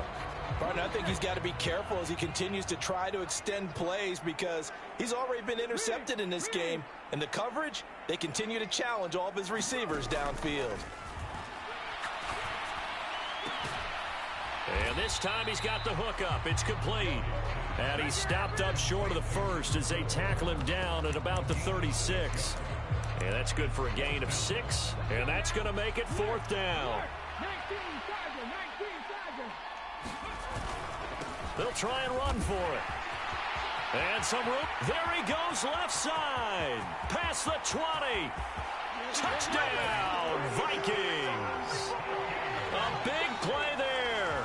His 5th rushing touchdown now on the year. And the Vikings' decision to go for it pays off with 6 points.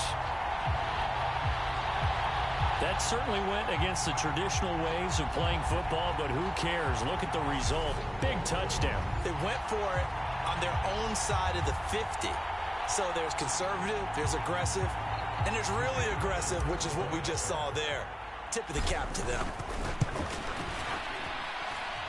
Extra point right down the middle, and that pushes the lead up to 11. A drive there of just 4 plays. And the last play, a really nice run that culminated in the touchdown. Minnesota's kick team ready, and the Vikings boom it away. No return here for Carter, and this will be a touchback. And now Chicago getting ready to go as they take the field. Their deficit is 11, 14-3, and needing to get something going here as they come up on 1st and 10.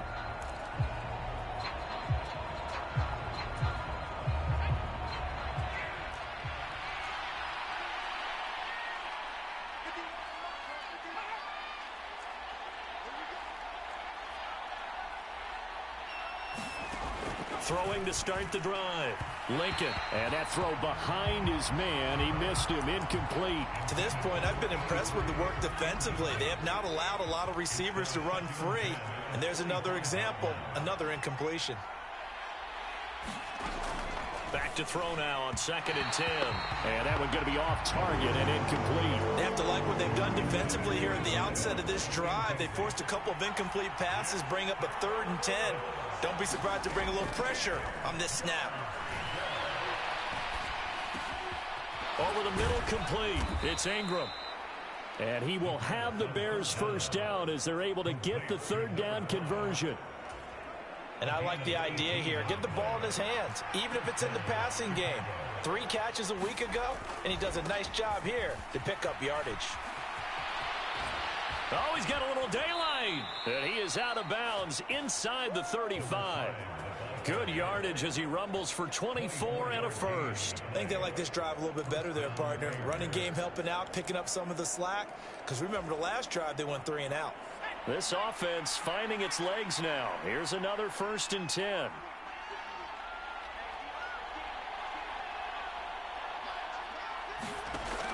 Looking to throw.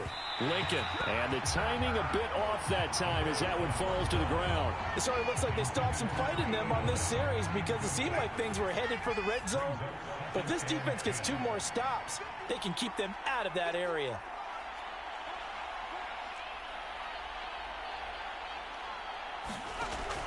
Now he'll look to throw here on 2nd and 10. Well, that's into a sea of bodies, and it's intercepted. And the Vikings are going to have it here at their own 32-yard line. And, Charles, that's now 4 interceptions over his last 3 halves of football because, remember, he threw 3 picks last week. Starting to wonder if maybe defenses and those coordinators have identified something on tape with what he's doing. Maybe a movement, maybe the way he's moving his shoulders. Who knows what it could be? He could have a few tells out there that they're keying in on and allowing defenses to get to the football a little bit faster. People steal signals. Maybe sometimes they can figure out what the quarterback's doing just by his movements. The Minnesota offense about ready to get this next drive underway. And as the offense begins another drive here, pretty simple, Charles. They want to carbon copy what happened the last time out when they ended their drive in the end zone. You're right about that, partner. Sounds pretty simple, doesn't it? Just score again, but we know it's not that simple because we don't just make adjustments at halftime if you're a good football team. You spend that time on the sideline, you study what's on the notes and the tablets, and you make those adjustments to prevent a repeat of the last drive. Series to series, the best teams, that's how they get it done. And we'll find out here soon enough whether those adjustments are enough defensively.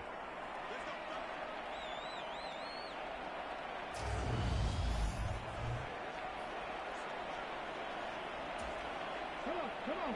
Hit. Nike,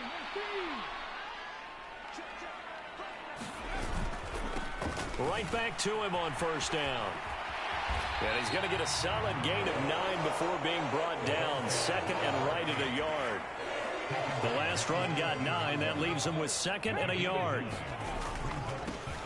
One back in the backfield. He'll get the carry. And they'll bring him down at the 13-yard line. 135 yards rushing for him so far as his terrific season continues here. On 1st down, they'll go to the ground attack. And they get to him quickly here as he's stopped right around the 13. Creeping up on a minute to play in this first half. One back in the backfield, he'll get the carry. And able to get him inside the 5 here, just inside the 5 to about the 4. 9 yards, and that leaves him just short, so it'll be 3rd and less than a yard.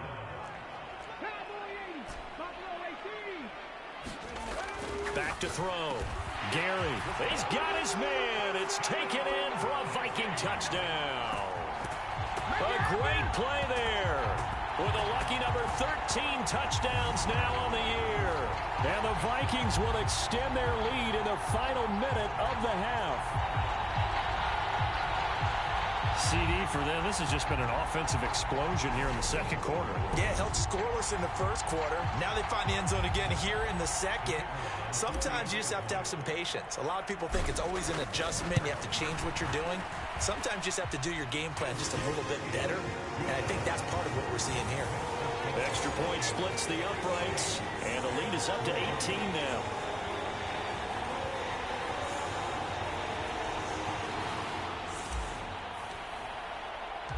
The kickoff team on the field now as they will send this one away.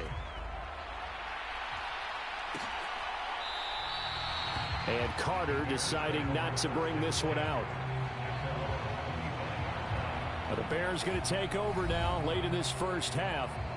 I don't think they need to be reminded of the situation here. I mean, the clock is dwindling. 3-score deficit waiting for them at halftime unless they can get something on the board here before intermission. Just over 30 seconds to go in the half. They've got it 1st and 10. Trying to shake off the interception from the last drive. He'll look to throw. It's caught by Davis. And they work this well upfield across the 45. Now the Bears going to call the first of their timeouts as the stoppage will come with 23 seconds to go till halftime. On 1st and 10, Lincoln. Nowhere to go here. He lost the football. But the Bears look to get this one back, and indeed they did. So they'll keep possession. Sacks, a growing theme in this first half. This is 2nd and long. Now they'll throw here out of the gun. And pressure coming, and they got him once again. And now they'll take a timeout defensively. After the 2nd down play, they burn the timeout, making him sweat out the final few ticks here in the 2nd quarter. Need something from deep in the bag of tricks here after 1st and 2nd down went backwards. It's 3rd and very long. Not wanting to risk another sack, they'll play it safe with a run. And they'll indeed stop him on 3rd down. And now what do you want to do with your timeouts? And they're going to take a timeout defensively. So with 4th down coming up, they go ahead and burn it and say we'll see what happens. Here comes the Bears punter now as he'll punt it away for the 2nd time.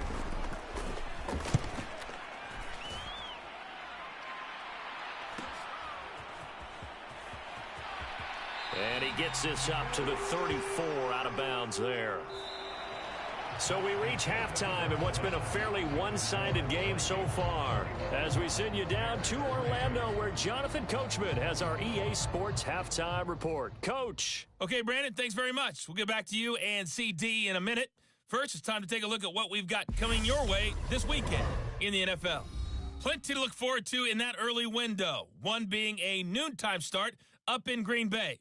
A big one for the Packers as they'll square off with the visiting Arizona Cardinals.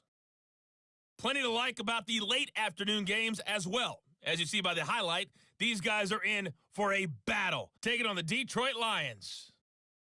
And lastly, in the national game on Sunday night, definitely one to tune in for, as it'll be the Tampa Bay Buccaneers and the Jacksonville Jaguars. Meanwhile, in our game, it's been a back-and-forth first half. Who can put it together in the second half? For the answer, we turn it back over to our broadcast team of Brandon Godden and Charles Davis.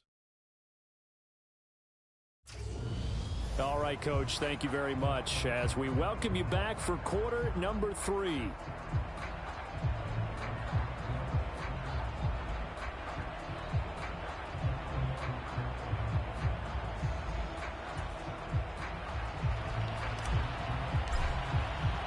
Set now to kick this one away, and off it goes. And this will not be returnable. It's out of the back of the end zone for a touchback. The Bears offense set to go to begin the third quarter. And you have to think, Charles, down 3 scores already. They need to play an almost perfect second half to have a solid chance. And that absolutely starts with finding some way to put together a touchdown drive here. They need to be smart, fast, efficient, get the ball into the end zone, and do it again multiple times in order to have a chance to win this game. On first down, Lincoln. And that's going to be incomplete. Too tough to hold on to that one. It's second down. An incomplete pass leads to 2nd and 10 from the 25.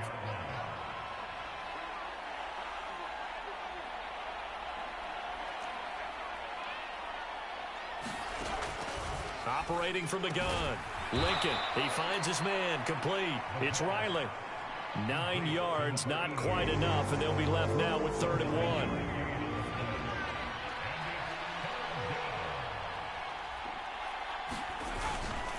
They'll try to run for the first with Ingram. Boy, no chance as he was met and dropped behind the line there. And a loss of 3 to bring up 4th. I think it's pretty evident. We can say what a difference a week makes. Last week, he ran pretty much wild, didn't he? Did pretty much what he wanted to do.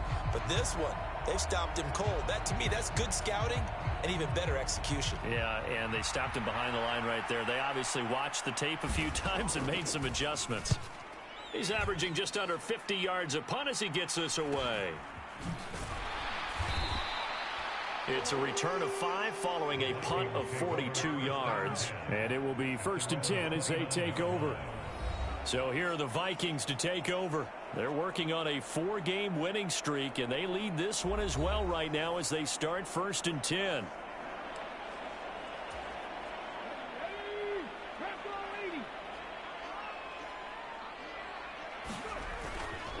They'll start this drive out on the ground. And they'll wind up getting this to the 37. Gain of 9. And he continues to pile up the yardage. That puts him over $150 now. And this defense has really had its problems trying to keep him contained. And they'll give him another shot here on the ground. And he'll get it out near the 40 to the 39. 2 yards, good enough for a first.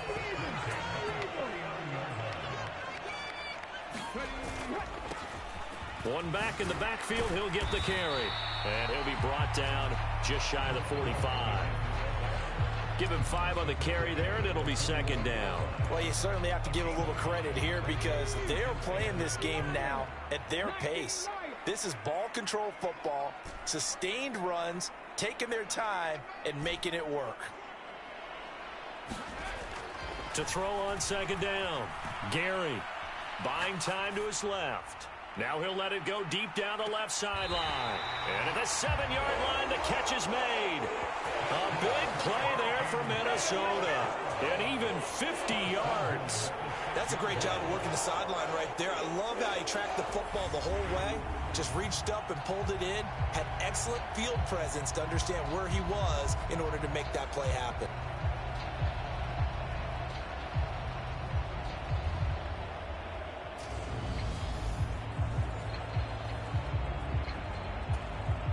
Now a chance to make that big play really hurt. It's 1st and goal just outside the 5.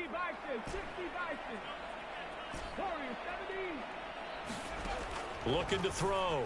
Gary, flush to his right. Got his tight end. That's complete. It's Logan. That'll bring up 2nd and goal after the gain of 5.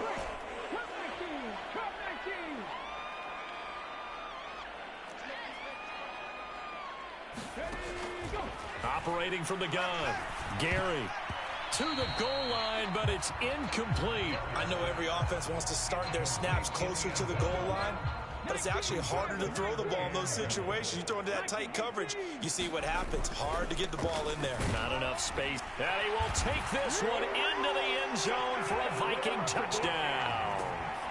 A great effort there. With his 2nd TD of the game, his 6th on the year. As his guys are able to push that lead out a bit further. So another touchdown there, and even though we're still just here in the 3rd quarter, kind of hard now to see them giving up this lead. And this is just an offense that's imposing its will right now. You name it, they're able to do it. If you're the play caller, whatever you want to select is there. You want to run it, you want to throw it, pick a play, any play. They're rocking and rolling right now. Point after, right down the middle. And they open the lead up now to 25. So that drive 7 plays in length. And it's culminated by a 2-yard touchdown run.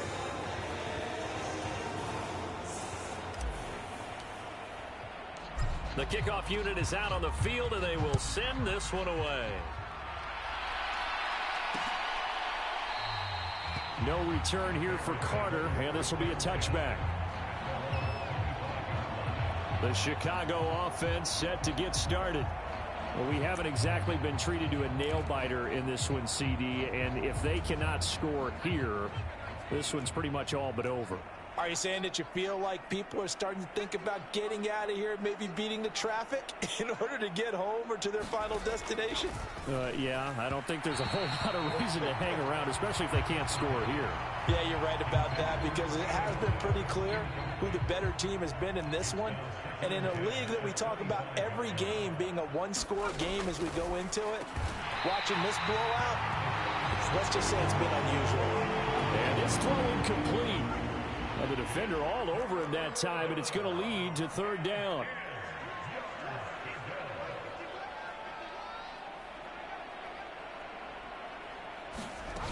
To throw on 3rd down, Lincoln. A battle for it, and it's intercepted. And the Vikings are in great shape here as they take over at their 46-yard line. Well, to be blunt, not a whole lot has gone right for this defense in this ball game, but that's something right there. Still in the 3rd quarter. It would take something around miracle territory for a comeback, but maybe that's a start, Charles. It certainly is, and they're definitely showing that there's some fight still left in them. Hasn't been a banner day, but they're trying their best to put that disappointment behind them and find ways to make plays. Here are the Vikings now to start their next drive. They start near midfield following the interception as they begin 1st and 10. Officially no gain on the play, and it's 2nd down.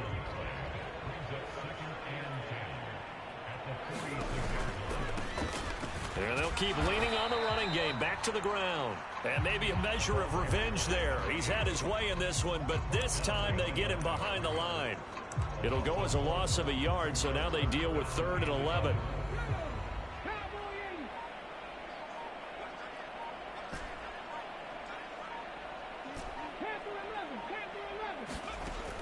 Back to throw. Gary. And that will be incomplete. How about some applause for the defense there? They forced him to throw that one into coverage, and just like that, they're staring at a 4th down. Well done.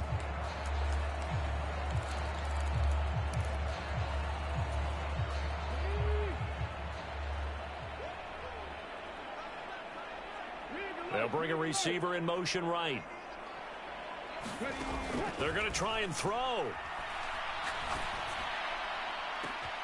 And this is caught. I think he got that with one hand. Touchdown, Vikings. A big play there. 55 yards. And the Vikings just continue to roll. Wow, talk about a big 4th down conversion for the score. Defensively, how do you let that happen? I think you start with the offense, and you give them credit for going for it and having that kind of, well, let's face it, audacity. But defensively, I think you're right on target, partner. There's no way something like that's supposed to happen in that situation. You're supposed to be able to shut that down and get the ball back for your own team. Instead, they give up not just a big play, but a touchdown. Extra point right down the middle. And the lead grows even larger here in the 3rd quarter.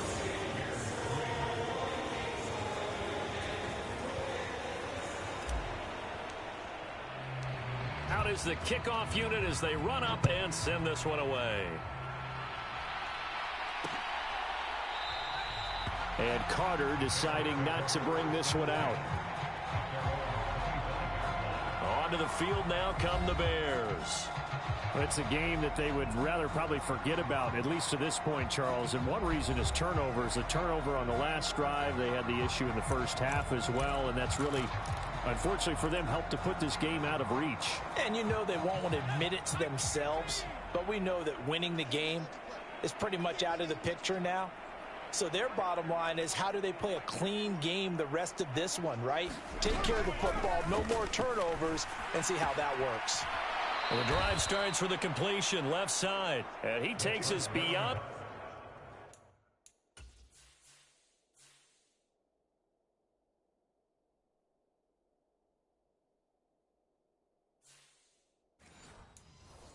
The 35 before going out of bounds.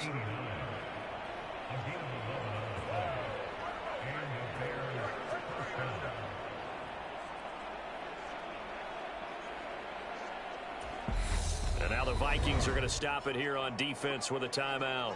It's just their first, so 2 remaining as they burn one here in this third quarter.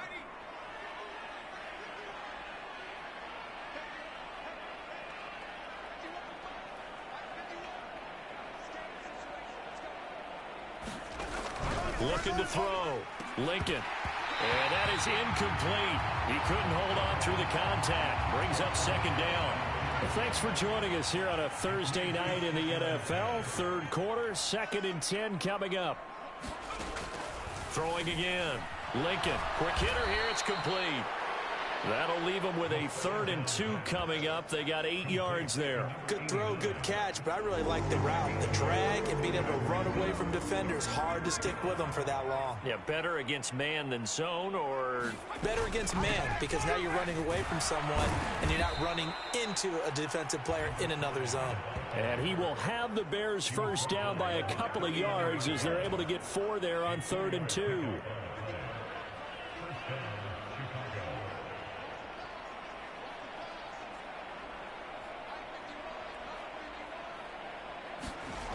Back to throw. Lincoln. Blitz coming, and down he goes. He couldn't get rid of it. He takes a sack for a loss of 6 to bring up second down. Final minute now of the third quarter.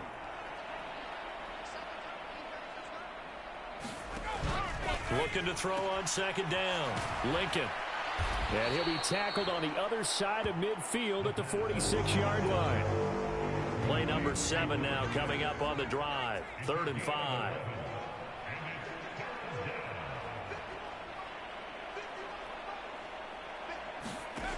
Looking to throw. Lincoln. He finds his man. Complete. That's Riley. And he's got this down a yard or 2 shy of the 40 before he's out of bounds. So 5 yards here. 5 on the play. And that's going to bring up a 4th down. 1 quarter remains here in this Thursday night matchup. You are watching the NFL on EA Sports.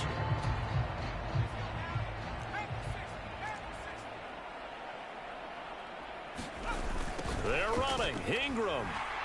And this winds up a disaster. Nowhere near the marker. The Bears tried it on 4th down, unable to convert. And the Vikings defense is going to get the football back. So he needed the short yardage, Charles. He elected to try to bounce it outside of the outer third, unsuccessful. Sometimes those plays are stacked up by the defense and there's nowhere to go, so you have to bounce it outside. And some backs just get impatient. They want to go to where they think there's more open territory instead of going where the play was actually blocked. In any case, it didn't work here. 70 Rangers.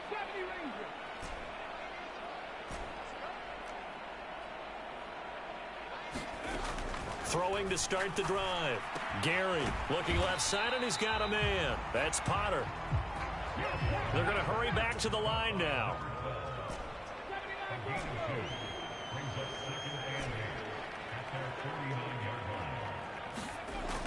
To throw on second down. Gary, he's going to fire one deep, middle of the field. Touchdown, Vikings. A great play there. 51 yards. And the Vikings add on to their lead, and they are also closing in on a 5th straight victory. Even though they've got this big advantage, Charles, they are not taking their foot off the gas pedal right now. Well, I think what we're seeing is the result of all their great preparation and great practice time during the week. And even though it seems like this is a great chance to pull people back and maybe, not try and score a few more times, they don't want to do that. I think they're enjoying what they're seeing, the collective effort, and they want to play it all the way out. Extra point splits the uprights, and this one was over a while ago as they just add on to that big lead.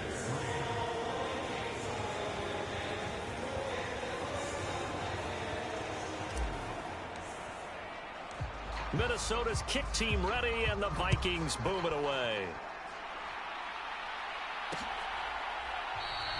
No return here for Carter, and this will be a touchback. Another drive coming up for this Chicago offense. Remember, they have won 3 straight, but getting to 4 straight does not appear to be in the cards as they are in a big fourth quarter hole.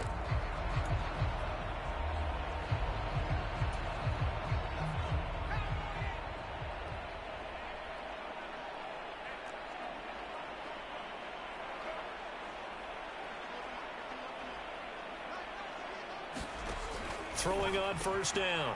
Lincoln, he finds his man, complete. It's Hall. And they're able to get this one across the 35. So from the 36 now, 1st and 10.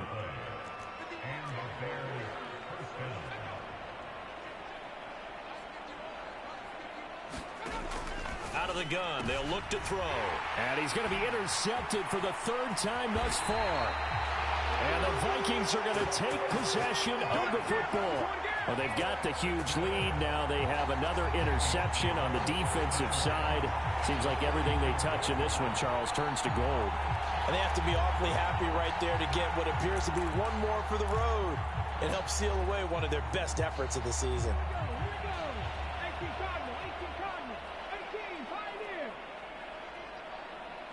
And the slot man goes in motion left.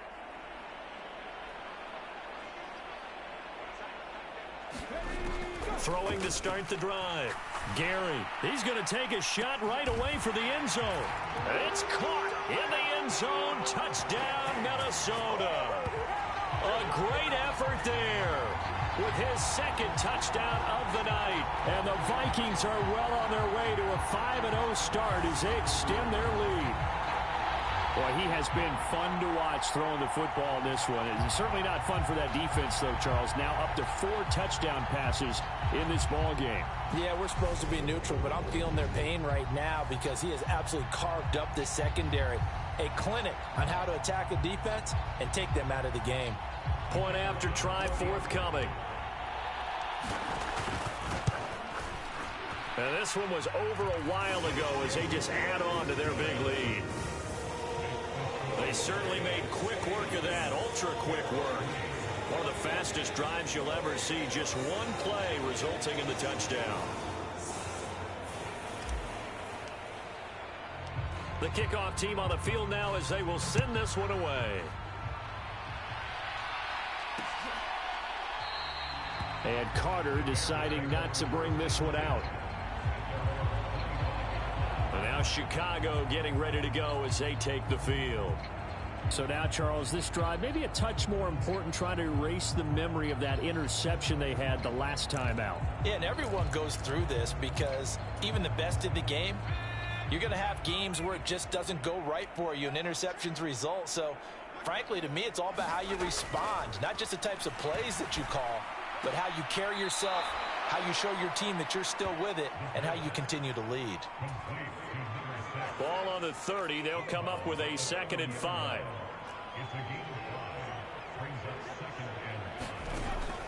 Back to throw. Lincoln got his man complete over the middle. That's Hall. And he'll be taken down, but not before they work it across midfield.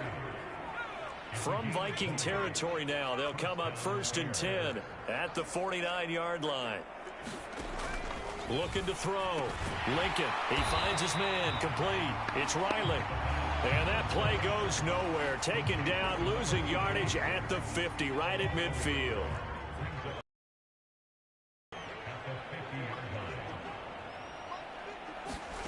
From the midfield stripe, they'll look to throw. He finds his man, complete. That's Riley.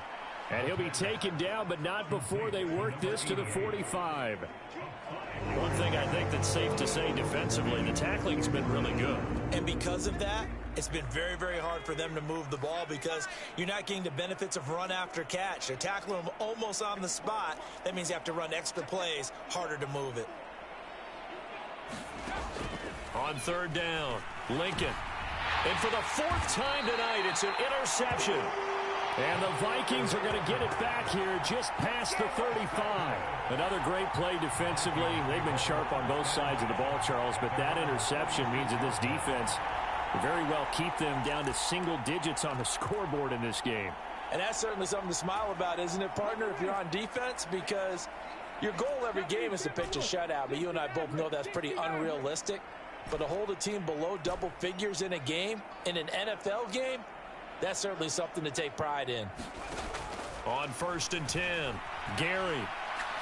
Now he'll let it go deep right side. He's got a man, complete. And he's going to be out of bounds, but not before he gets all the way down inside the 20-yard line. A big play there for Minnesota. 46 yards. Even with the big lead here in the fourth, it still bombs away, and frankly, it's working. Why should they stop? Go ahead and keep firing away and gaining those yards.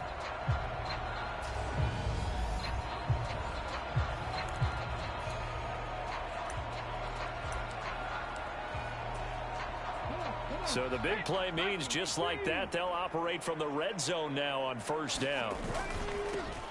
One back in the backfield, he'll get the carry.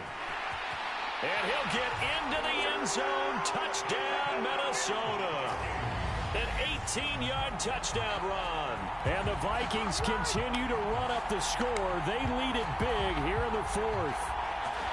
Though definitely a good day's work throwing the football. Very good day's work. A 4th touchdown pass as they're really pouring it on. Yeah, and so much for going into clock mode after getting that touchdown, right? Because you would think with the lead, fourth quarter, they might actually do that. No chance. They've kept attacking and got another touchdown pass as a result. Now for the point after. And this one was over a while ago as they just add on to their big lead. Well, it wasn't a one-play drive, but I think they'll take it. The scoring summary, 2 plays and into the end zone. Minnesota's kick team ready, and the Vikings boom it away. No return here for Carter, and this will be a touchback. The Bears offense now getting ready to take over. And they've sort of lost their way, partner. How do they recalibrate and get this proverbial train back on track? Well, this is where leadership really comes into play. How's the head coach handling it? The offensive coordinator? Sometimes they just make a joke. All right, guys, you had your fun? All right. Throw it out the window. Yeah, let's get back on track here. And sometimes that'll work just fine. I guess it's time now to lean on that leadership. They go back to the air here after the INT on the last drive. They lead big, and a major part of that has been how they've taken their play to a whole new level this second half.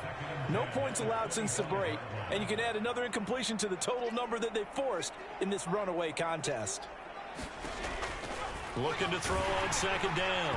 Lincoln, a quick throw knocked away. It's incomplete. Well, that's a perfect example of how he was named NFC Defensive Player of the Week from last week's game. He is just all around the football right now, isn't he? That he is, and it's funny because I talked with the coaching staff about drills that they do in practice, and one of them is called matching hands. And as soon as that hand... Under a heavy rush, and down he goes. And that'll bring up 4th down on a big sack with a loss of 5. He's the NFL sack leader coming into the game, and now that's 2 more that he's added to his total. He wants some separation from spot 1 and 2 in that sack category.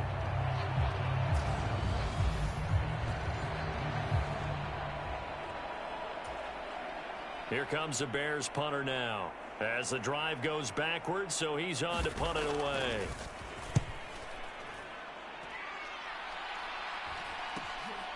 And it's fielded at the 34. 43-yard punt, but they get 9 back on the return. And out will come the offense as they take over. Minnesota's offense takes over possession.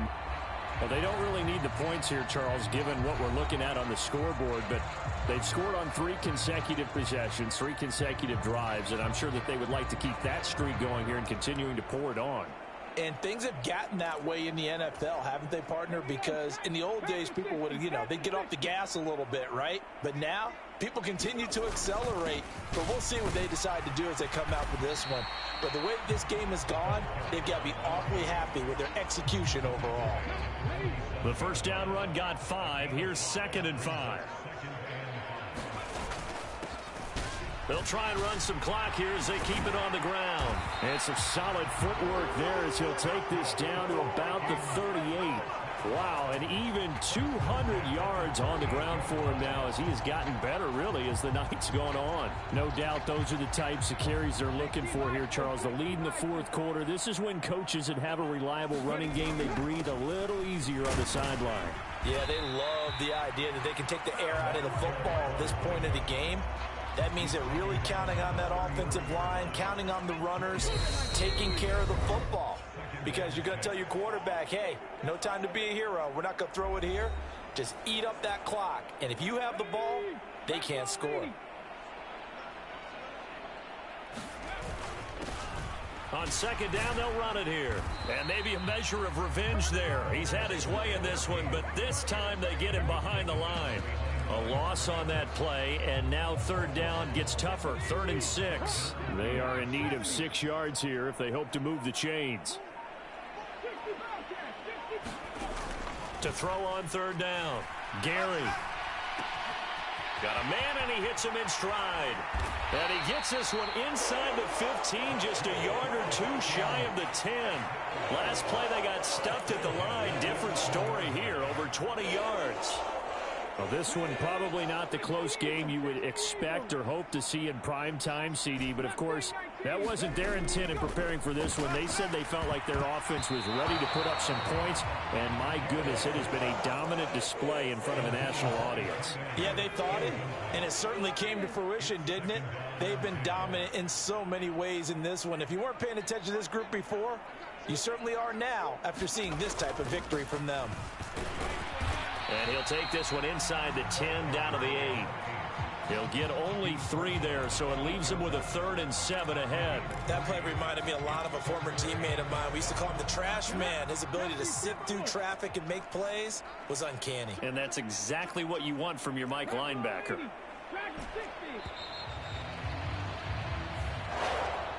Well, fans usually love to see scoring, and there was no shortage of it today. What a dominant showing from an offense that was truly playing at an elite level in this contest.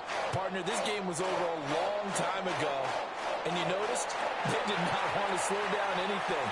Absolutely a dream scenario for everyone on that offense, and they took advantage of every second. Guaranteed popcorn for everyone in their film session. So for the Vikings, their strong September has carried over to October as they move to 5-0. And they'll get a few extra days to savor this one before they take on the San Francisco 49ers. Meanwhile, for Chicago, the loss will move them back to 3-2 on the year. And they will try to get back in the swing of things next week on the road. Thanks for tuning in, everybody. Alongside Charles Davis, we thank our entire crew. I'm Brandon Gaudin. This is the NFL on EA Sports.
Today, it's Madden NFL football. It's Week 6 of the NFL on EA Sports.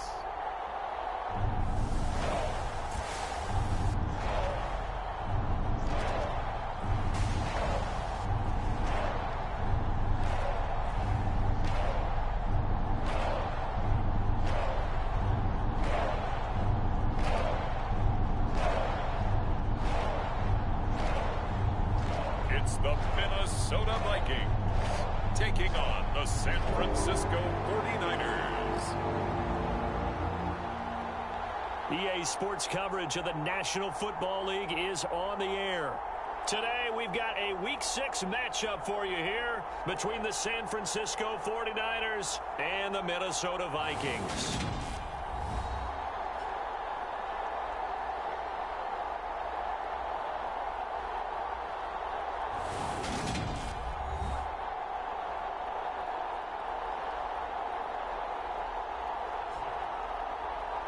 Again, everyone, Brandon Gaudin alongside Charles Davis. And Charles, you look at this Vikings ball club. They're off to a terrific start, unbeaten at 5-0 through the first month and change. And you can hang a lot of this early success on their defense, too. They're the tone setters for these guys, and the entire team feeds off of what they do. Set to go now in Week 6 of the NFL season, and we are underway on EA Sports. And the opening kickoff will not be returned, as that will be a touchback. So here's the first drive now for the 49ers. And trotting out there, a guy who's established himself as a veteran in this league, now in his 5th year at quarterback. I tell you what, when he is on schedule for that week, secondaries take notice because you've got to stay alert back there on every snap. A truly powerful arm, one that's capable of challenging any level of the defense on any given play. That's why so many scouts preach arm talent when preparing for the NFL draft. A quarterback with arm strength to make every throw in the book, he's an asset to have in any offense.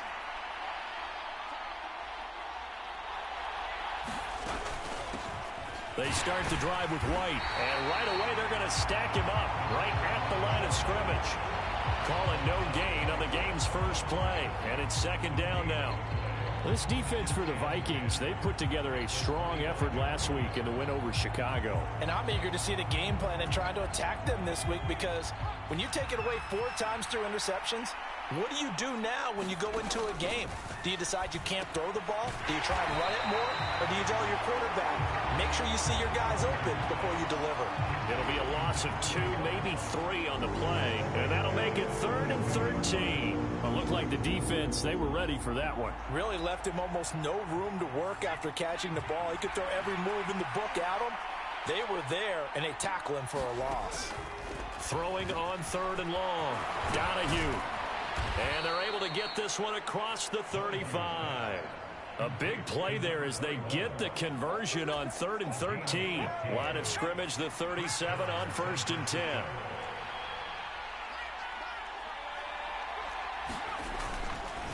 They'll go up the middle with White. And he is going to lose yardage here. Officially, it's a 1-yard loss. That's going to bring up 2nd and 11.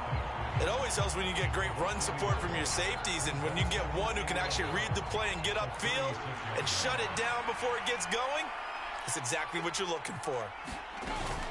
On 2nd down, they'll run with White. And yet again, he's stopped behind the line of scrimmage. Great job by this Vikings defense. It'll be a loss of a full 3 yards there, and it also brings up 3rd down. Sometimes you just sit back and marvel at what he can do defensively. Speed, strength, quickness, he's the whole package. And that package just wrapped up the runner for a loss. Throwing on 3rd and long. Donahue.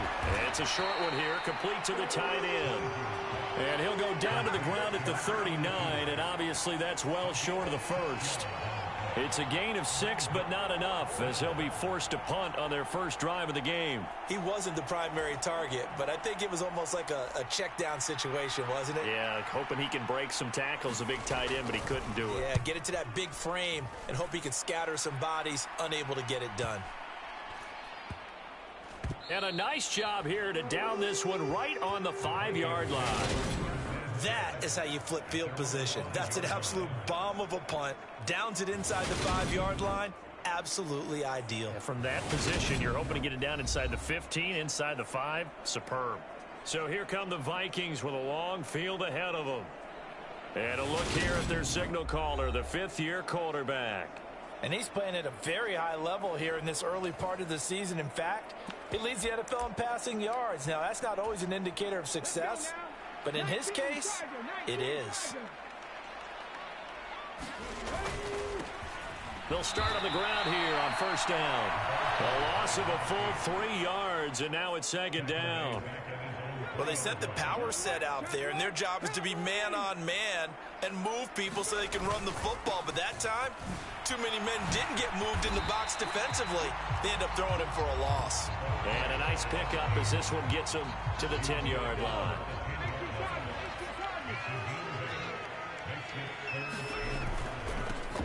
On 3rd down, they're going to run for it here. And he is out of bounds, able to get it across the 20-yard line. It's a gain of 11 as the Vikings pick up the first. Last week, of course, the great performance, over 200 yards. He still wants to be fed. And they should. That's exactly what you should do. I have not yet met a running back that's run for over 200 yards that says the very next week, hey, let's back things up. Yeah, I don't need it as much. No, they want it more and more. They're going to be ready to go because they think that's going to happen naturally now. 15 more there, and they're on a roll. It's another first down.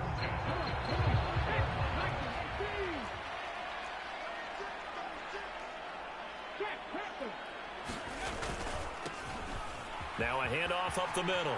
And he coughed it up. And now this is scooped up by the 49ers. Oh, he's got some breathing room. And he'll take this into the end zone. Now, hold on here. We do have a flag down. So let's see what this is about.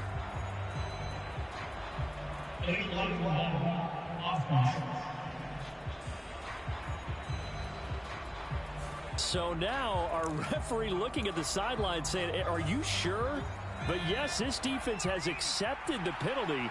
So that means they will not take possession on the fumble recovery. Well, not sure why in the world you do that, but that is apparently the decision. He's going to go out of bounds, but he takes this one down just shy of the 20.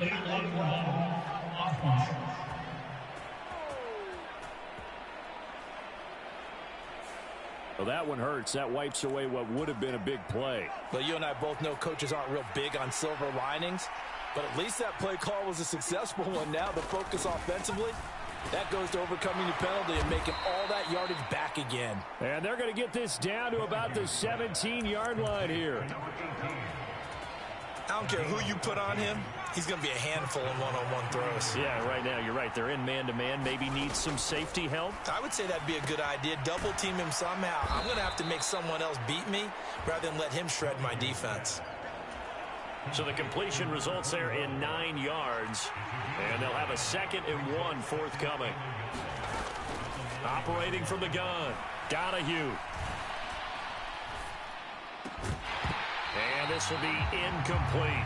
The coverage was good, but I just wonder if they absolutely fooled the quarterback on that play. I think he was expecting something else, ended up with nowhere to throw the football successfully.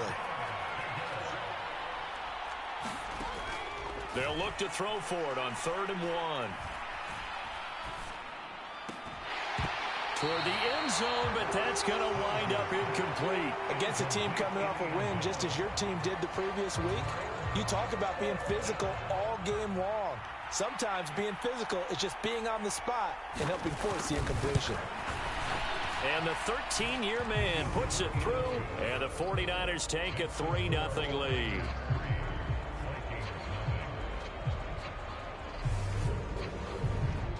So they wind up turning the turnover into points as they convert there for 3. Yeah, that was a nice job there to force the fumble. They recover, hand things over to their offense, and then the offense went down and got them 3. That alone, that's not enough to win a game, but both units able to do their jobs on these last 2 drives. And he'll be brought down at the 28-yard line, so the decision to bring it out of the end zone gets him 3 more. The Vikings taking the field here for their 2nd drive of the game. They fumbled the last time they had the football. Fortunate that it only led to a field goal. 3-0 the score as they start 1st and 10.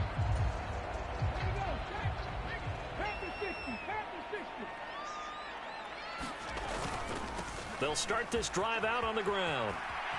Room here to run. And he's going to be out up around the 45-yard line.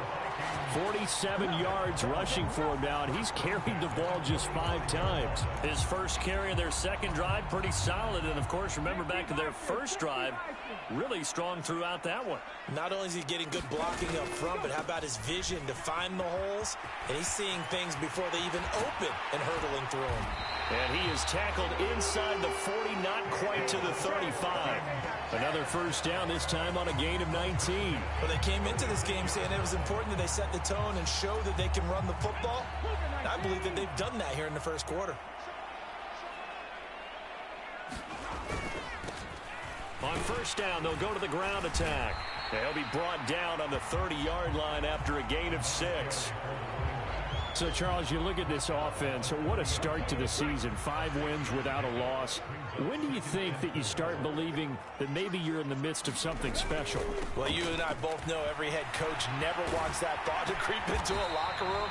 But the truth of the matter is, not quite at this time, because if we look at the Steelers in 2020, they're a great example. Remember, they started 11-0, then lost 5 of 6 and went out in the first round. But I think if you get toward mid-November, the Thanksgiving time frame, and you're still doing this, that's when things start to get real for a ball club. And he will reach the 5-yard line before going out of bounds. 11 more on that one and another first down. The running game's played a huge part in getting them down to this point on the field. I say stay with it. Keep pounding the football. Keep driving. Keep grinding. Yeah, even down in the red zone, keep going for it. No doubt. And he'll get in. Touchdown, Minnesota. A great play there. His 8th rushing touchdown on the year. And the Vikings have taken the lead. Some good running there at the end of the drive. He had the burst that set up the 1st and goal, and then one play later, he's in the end zone. Brandon, what I liked about that sequence is, I'm not sure who made the play call, but they understood the situation, understood the momentum. A nice hard-charging run, give it right back to him, and let him cap things off. The call is to go for 1 and kick the extra point. And this is up and good to make it 7-3. That time a 6-play drive. And it's finished off with a 5-yard touchdown run.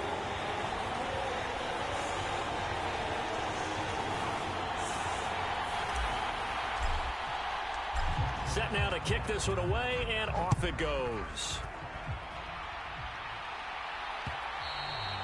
And they will not get a chance to return this one as it's through the end zone for a touchback. Now this offense back out and set to go for their next drive.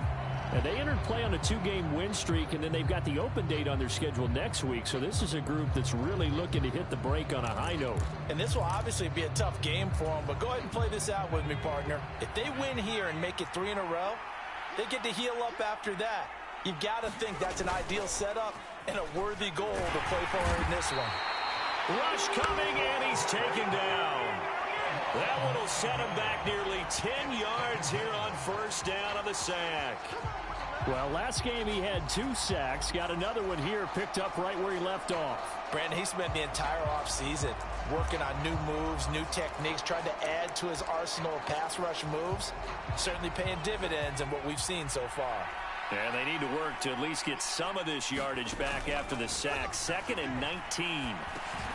Now a dump off here complete. And from the 15, they're able to work this up to the 20 for a pickup of a handful. And now following the completion, we're going to get a stoppage here for an injury. The medical staff will attend to him, and we will step aside. The Niners on 3rd down. Just 1 for 3 thus far. This will be 3rd and 15. And this pass broken up. The contact well timed there, and now 4th down. From a defensive perspective, they had exactly what you want anytime they want to throw the football. There was pressure on the quarterback. They were getting after him, and they tightened down on the receivers and forced the incompletion. On 4th down, the punt team is on as this is sent away. It'll be a 44-yard punt, 6 on the return. And they will take over 1st and 10. Getting set to go again as we look at the back heading onto the field again. He's already cruised past the 100-yard mark. We haven't even gone away for halftime yet. He might not want halftime. All right, why cool off? Keep everybody here. Let's stay out on the field and keep going.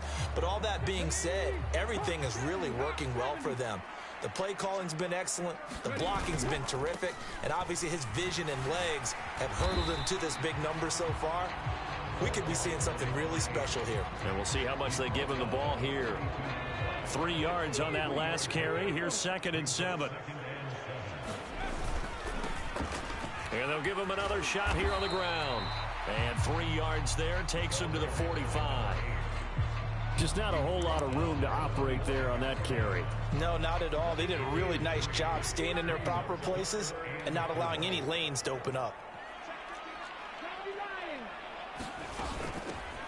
And here's a handoff out of the gun. That he's brought down short. 2 yards there. Needed 4. On 4th down, they'll try and run for it. And he is not going anywhere. They stop him for no gain. Boy, a curious decision to go for it. Doesn't pan out. And the Niners take over in terrific field position. Throwing to start the drive. Donahue throwing middle, and it's complete. And they'll get this down to the 42-yard line.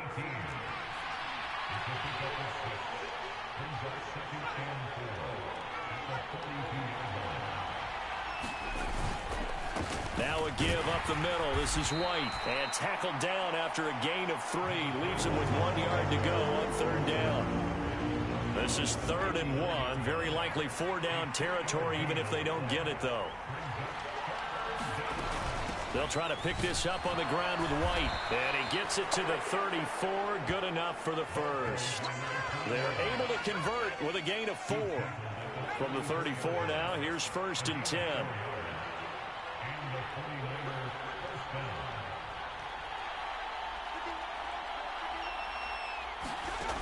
Back to throw. Donahue. And a quick throw here, that's complete.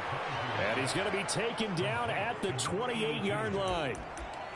Such a tough position to defend near the line, even when you add a second defender, but the big man shrugged off the extra body and made the play call a success.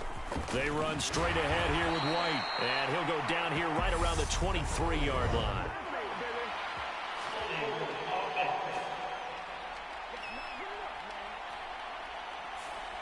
All right, so they got that one, Charles, against the center.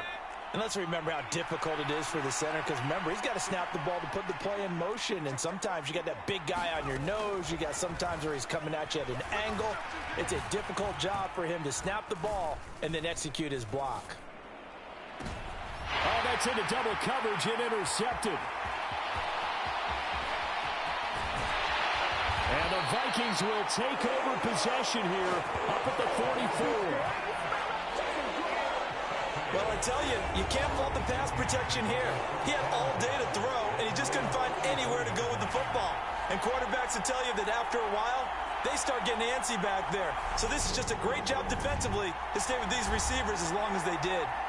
There again is the running back as he trots onto the field. He's been good. His guys are winning. So far, the recipe working here in the second quarter.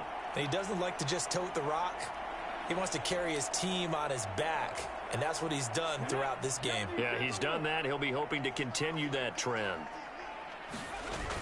They go play action here on 1st down. Flushed out right. And that nearly a turnover, but it's incomplete. Oh, fortunate to retain possession there, and it's 2nd down. They'll send a receiver in motion left.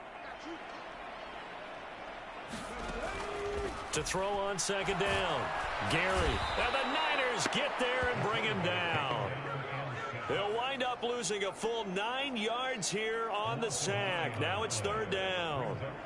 And that's their first sack of this game, but how about last week? 6 sacks, great coverage downfield, which helped that pass rush. They are really working in sync right now.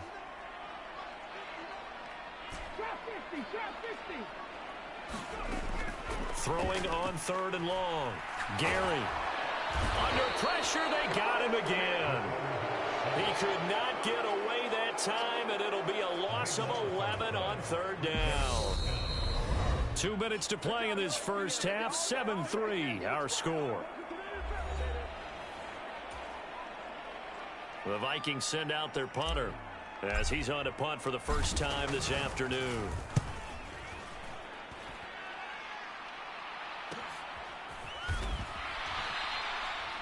42 yards on the punt, just 2 on the return. And the Niners will go on offense, 1st and 10.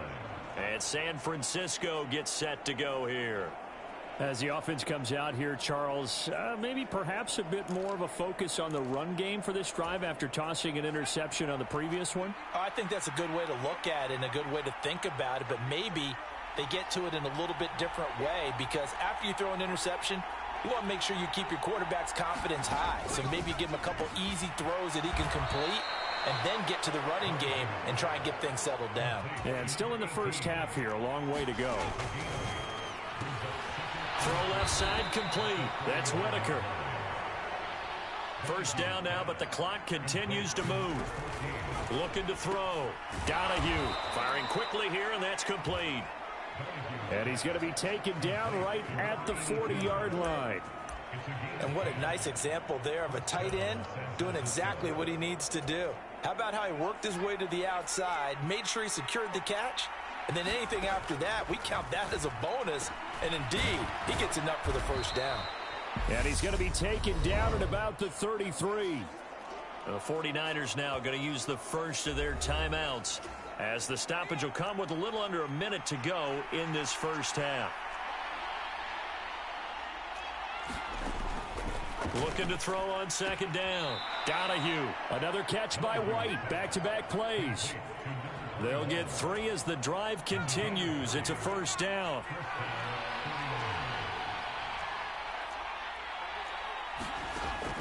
Operating from the gun. Donahue. He'll get that out to the flat to White. And he'll be taken down at about the 22-yard line.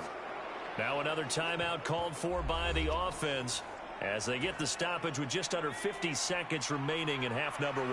2nd and 3, and they trail 7-3, but getting close to changing that. And this defense hoping to limit them to a field goal to preserve the lead. This will be caught inside the 10. And they are able to stop him, but he does take it all the way to the 2. So it's 1st and goal, and a great opportunity to get that lead back before the break. They're going to run this with a tight end. Now the Niners going to signal for their 3rd and final timeout as they stop it with 16 seconds to go in half number 1. To throw on second down, Donahue. And he can't get rid of it. He's taken down. A very costly sack there on 3rd and goal. Pushes him back big time. And now you'd figure the field goal team coming on 4th.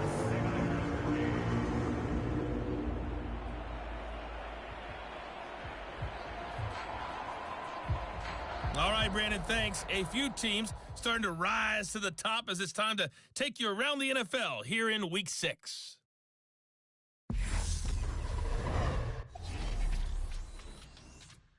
We'll begin our trip around the NFL with an interesting one right off the bat. And it's the Cardinals who are out in front in that one.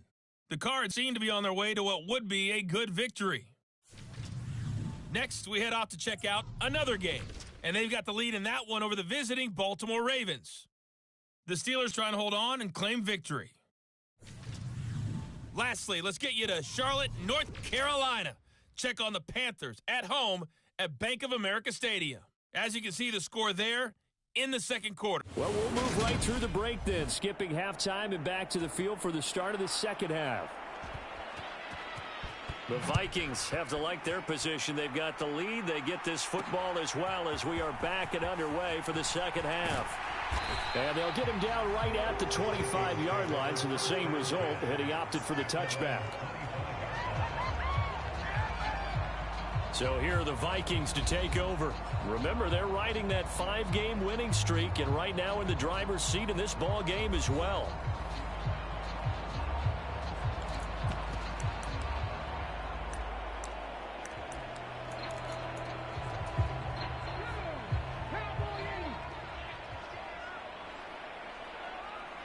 They'll send a receiver here in motion right. Throwing to start the drive. Gary. Here's Booker on the catch. And he's going to be out of bounds, but not before he takes it inside the 40. Big yardage after the catch. That one winds up going for 36. We know play callers can be very creative in this game today, but sometimes when they've got receivers with speed like this, they don't need to design incredibly complex calls. Sometimes it's just get the ball in his hands and let him do his thing. In a sense, less can become more, and it was right there.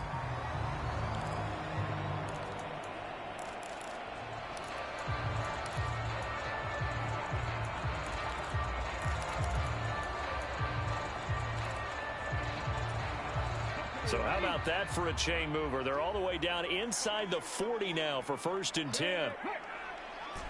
19 tight. 19 tight. Operating from the gun. Gary. And his throw's going to be incomplete. We've seen these defenses make enough opportunistic plays to keep this one low scoring. Flying around, making plays on the ball, and we see yet another errant throw as a result.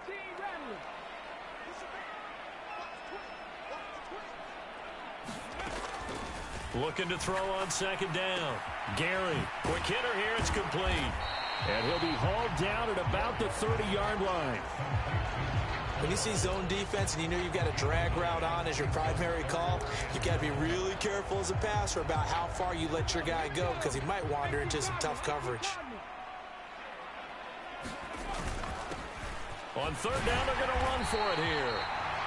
And he's able to get the first here as he's taken down at the 25.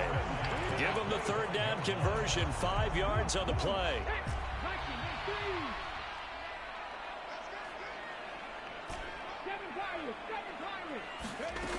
On 1st down, Gary. And that will be caught, but out of the end zone, says the field judge. It's ruled incomplete. We saw this a lot in the first half, and it continues. These receivers just not able to get much separation. So that means they have to win the 50-50 balls. They've got to go up with the defender and find a way to start coming down with them. And this time, contact and another incomplete pass. And this will move the chains again as the tackle's going to be made at the 49ers' 13-yard line. From the 13 now, they work on 1st and 10. Inside the red zone here, they'll look to throw. He's got his man. It's taken in for a Viking touchdown. A great effort there. His 9th touchdown of the season. And the Vikings take the opening kickoff of the 3rd quarter and drive right down the field to extend their lead. That seemed pretty ideal there for the offense, Charles. You take a little bit of time off the clock here in the 3rd quarter, decent length drive, and you pad your lead as well at the end of it. And what it does is let you feel like you're in control of this game, even more so than a 2-touchdown lead, right? Because you have taken that time off, as you noted, which means they couldn't get you off the field. You ran your playbook the way you wanted to, and you gave your defense some rest. What a big-time drive in that situation. Point after, right down the middle. And that pushes the lead up to 11. So the drive winds up going 75 yards in 7 plays. And it's polished off by a Vikings score. Minnesota's kick team ready, and the Vikings boom it away. And from back there, a wise move. He'll just sit on this one, and it'll come out to the 25. Here's a look at the 49ers offense as they make their way out for their first possession of the 2nd half.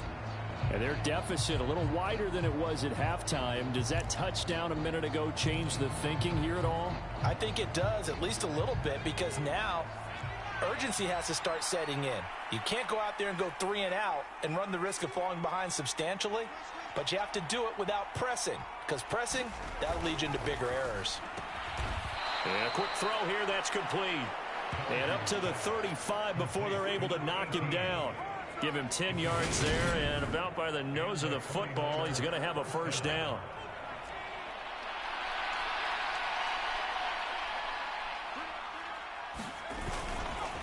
Going on the ground, it's White. And not much doing. He'll get this only up to about the 36. Just a yard on the first down carry, so it's 2nd and 9.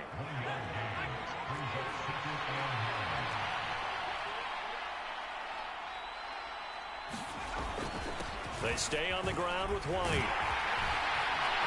And getting this just shy of midfield, they'll spot it at the 49.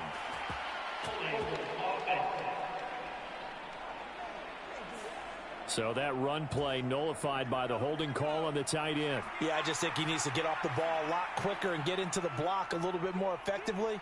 Then he doesn't have to reach and grab and try and hold on. On the handoff, this is White. And some room to roam now. And brought down, but not before reaching the 45-yard line. 18 yards, first down Niners. Running lanes were at a premium in the first half, but he's able to find some room there, and he's hoping that that's a precursor of a big second half.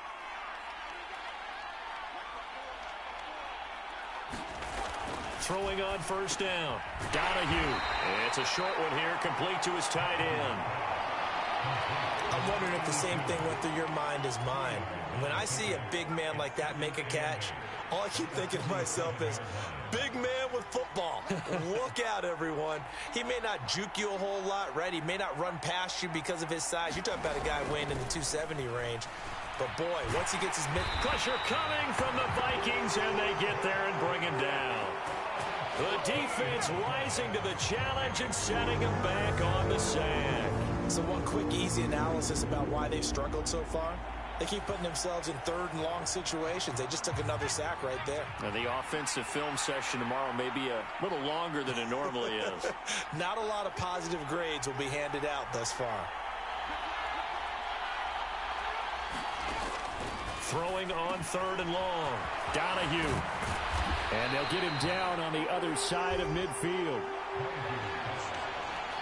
I think that we all figured when he called it that short of the marker, that the defense almost relaxed and said, we got this covered. And then all of a sudden, space to run after the catch. And now they're screaming, somebody get him down.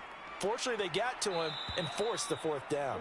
Let's go old school there. That's absolutely a great coffin corner punt. Someone's put some time in working on that, hasn't it? Seems like every year these guys get better and better. It's amazing how they can command that football through the air. Yeah, they used to actually practice with hula hoops where they place them and try and put them there. Now a lot of guys use barrels on the sidelines to try and put the football in one. The Minnesota offense about ready to get this next drive underway.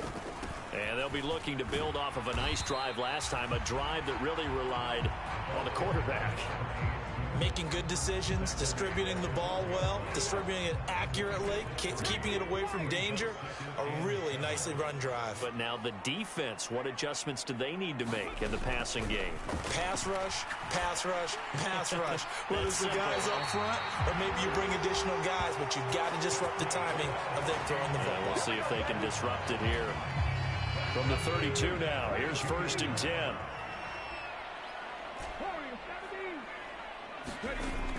Now a shotgun snap as they'll look to throw. And now look at this. Big gain, but a fumble. And now this is scooped up by the 49ers.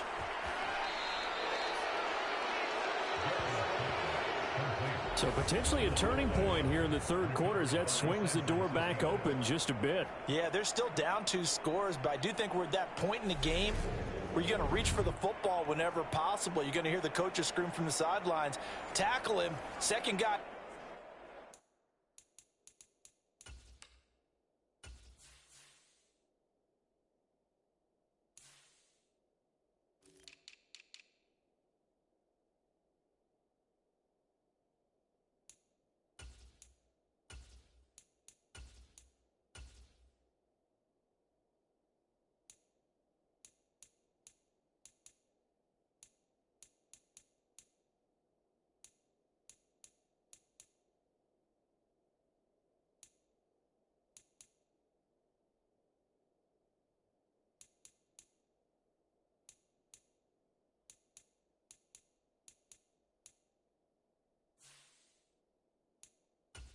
Tackle the ball.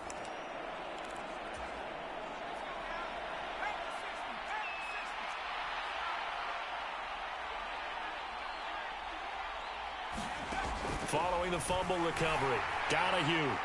That one thrown away from the pocket. The officials kind of looking at each other, but they'll say there was a receiver in the area, so no penalty, just an incomplete pass.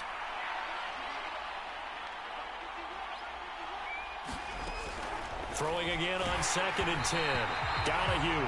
Hit as he throws there, incomplete. A couple of quick incompletions, and now they're just one more away from getting off the field. They've got options now. Could they dial up a blitz here or just drop everyone into coverage to crowd the throwing lanes? Off play action. Donahue. And he takes a shot on the release as this will be incomplete. This Minnesota D up to the task on the 3rd down pass play. They certainly had good starting field position on that drive, but couldn't do anything with it after 3 plays. Have to admit that that's a disappointing end to excellent field position. When that drive started, they had 6 points that they were thinking about.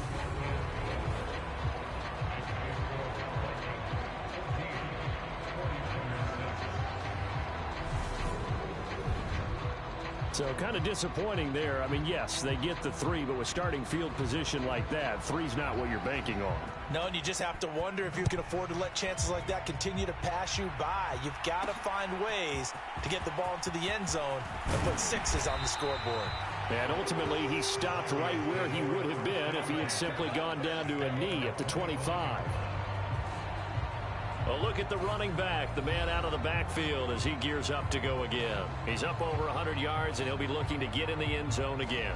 Has a tremendous nose for it, doesn't he? The ability to pile up yardage and find the end zone, that's the combination you want in your runner. That's a combination any coach wants, and we'll see if he can find that end zone once more. They'll start on the ground here on 1st down. He'll be dropped after a gain of about 6 across the 30 to the 31.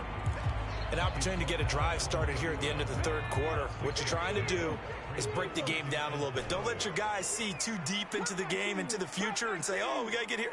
No, right here, right in front of them, melt the clock down, get to the 4th quarter, try and keep going. And try to keep that lead. Exactly.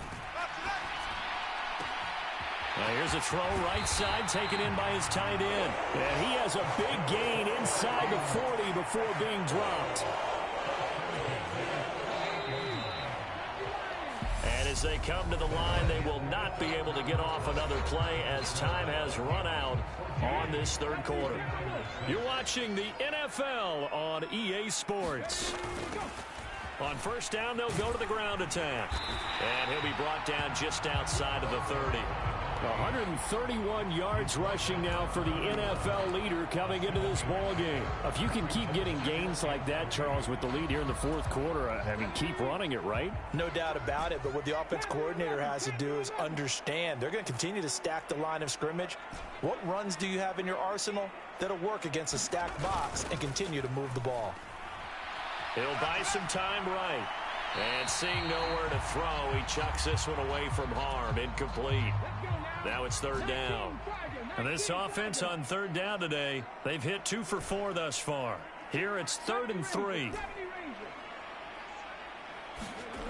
Back to throw. Gary. He'll hit Jackson complete. And he will have the Vikings 1st down as they convert on 3rd and 3 with a nice gain of 7 yards.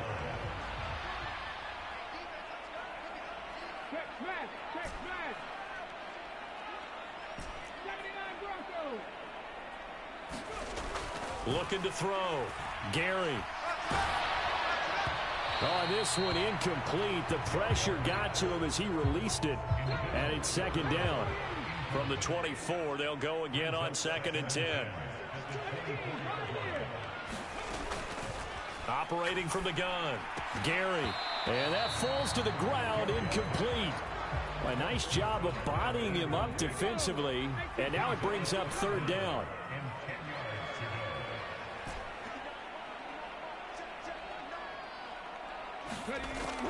On 3rd down, Gary escaping the pressure right. It's caught in the end zone. Touchdown, Minnesota. A 24-yard touchdown. And the Vikings add on to their lead, and it's looking like that win streak is going to extend another week. Well, that's certainly going to bump up the old win probability index because now it's a 2-score game here in the fourth quarter.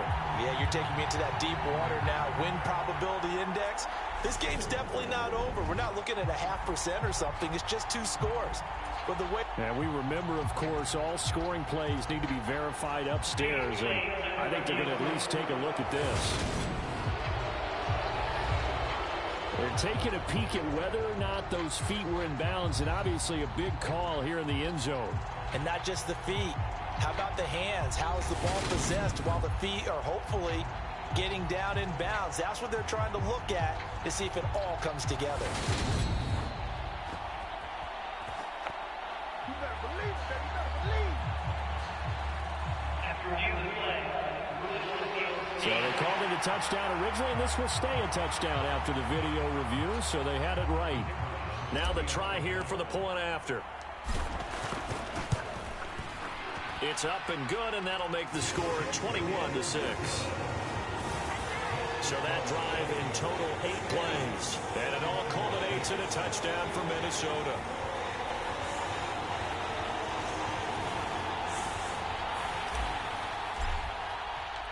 Minnesota's kick team ready, and the Vikings boom it away.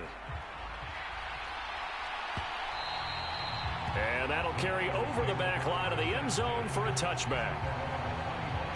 And now this offense comes back out onto the field. And tough to win games if you're going field goal, field goal, field goal here. They got field goal last time. Now they'll be looking for a touchdown. They're looking for the big chunk now because, as you noted, the field goal way of doing it makes it that much harder and puts more pressure on every possession for you now. Go ahead and get 6 and feel a lot more comfortable about the position they're in. Bigger chunks. We'll see if they can get the score.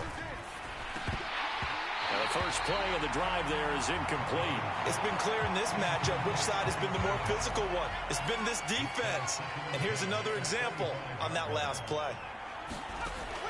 And 2nd and 10, he'll look to throw again. That's complete to Whitaker. And he takes this up to the 40-yard line before being corralled. 15 yards there on the play as they try to chip away at this 15-point deficit.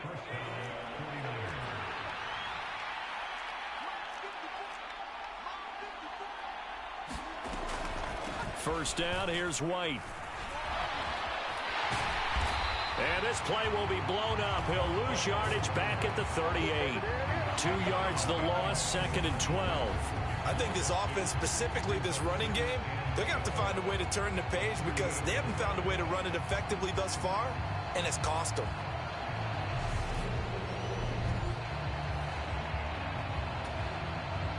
Now they contend with a 2nd and 12 after the loss. Back to throw. Donahue. And he fires one that's intercepted. And he will take this one home. It's a touchdown. Come on, dig in, let's go. Well, just to add that to the list of great moments for this defense today. They've really shredded that game plan on the other side all 4 quarters. And, Charles, that pick 6, that's kind of the cherry on top. Yeah, they did it, and I feel like I'm quoting a bad movie line, but they did it together, didn't they? Fed off of each other, every big play they made, every tackle, every pick, everything they've done. They continually built energy in this one, and how about them culminating with a pick 6? Extra point right down the middle, and the lead opens up now to 22 points.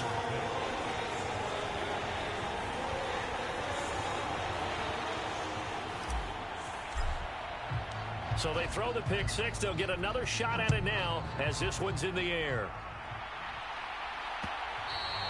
And this will be a touchback as that sails over the end line. And the 49ers getting set to trot out there. Their mini 2-game win streak appears it might be going by the wayside unless they can pull a rabbit out of their hat.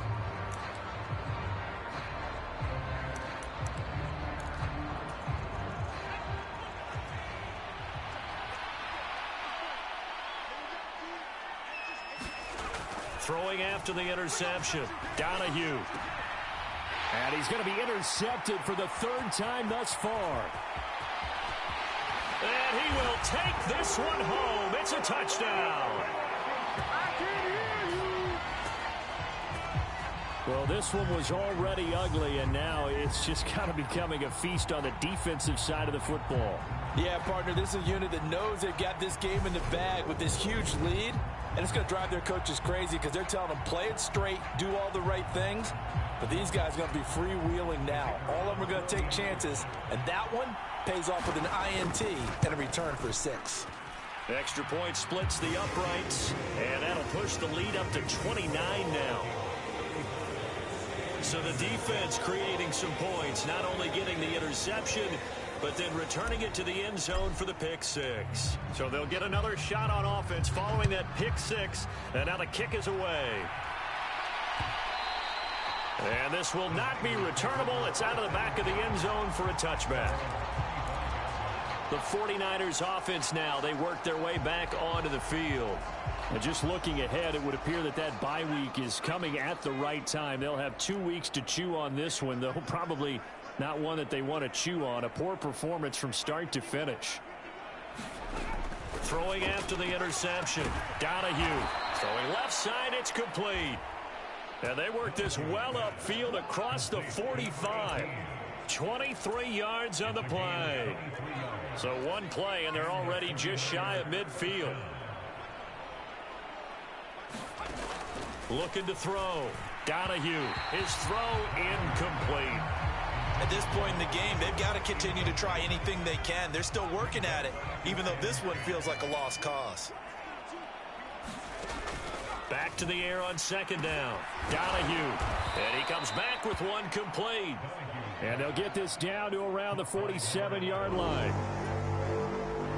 The Niners on third down, lacking much success, just 2 for 7 to this point. This will be 3rd and 5.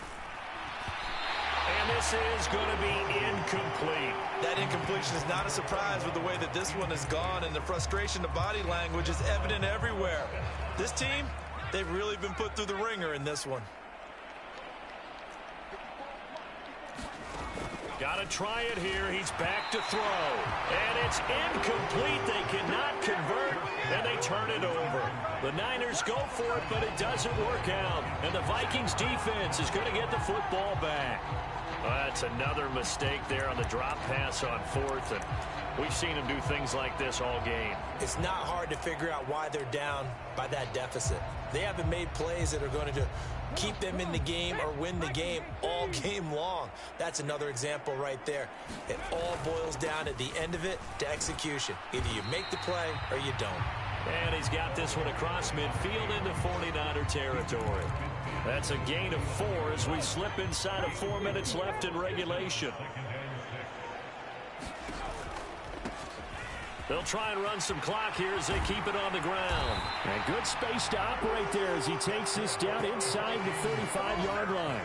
And even 150 yards rushing for him now as he has been tremendous all day long.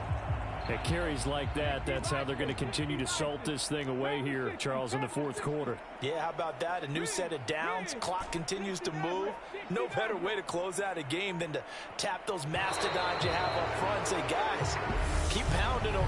Let's keep the ball, keep their offense on the sidelines, and let's close this one out.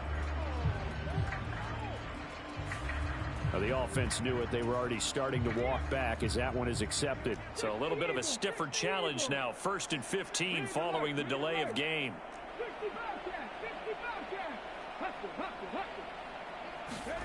Back to throw. Gary. Oh, he's got a man wide open, complete.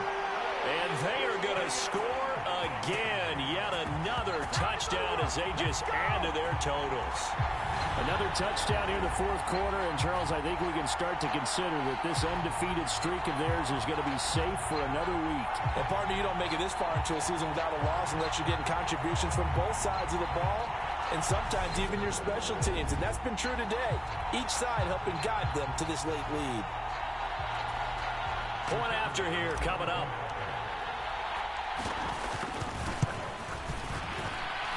And this one was over a while ago as they just add on to their big lead. Scoring summary, 3-play drive, and it's polished off by a Viking score.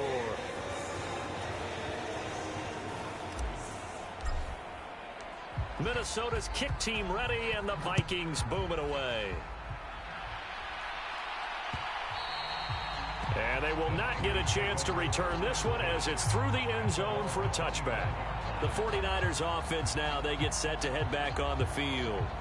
And last time they were stopped on 4th down, had a drive stalled out. We'll see how they respond this go-around. I'm eager to see what their mindset is, because moving the ball, feeling good, and then that abrupt stop on 4th down, do they go back to the bench and go, oh, boy, they've got something for us? Or do they go to the bench and say, we blew it ourselves, let's get back out there and move the ball again? And is it different when you get stopped on 4th versus punt? Is that more motivation for the defense, a little more confidence? I think as a defense, you're so excited with a 4th down stop. Making them punt, that's your goal anyway. But a 4th down stop, that's almost a sign of disrespect that they went for it in the first place. And when you get that, you feel great about yourselves. Just 2 minutes remaining here in the 4th quarter of what has been a one-sided affair. Here's a 2nd and 2 now from the 33.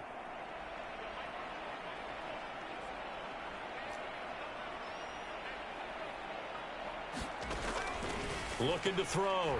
Donahue. That one a 1st down pickup of 8.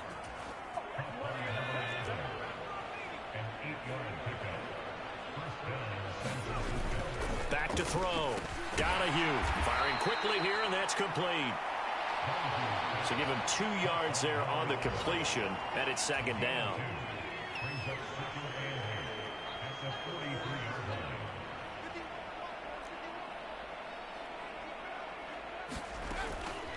They'll look to throw again. It's caught. This is White. And he'll be tackled on the other side of midfield at the 46-yard line.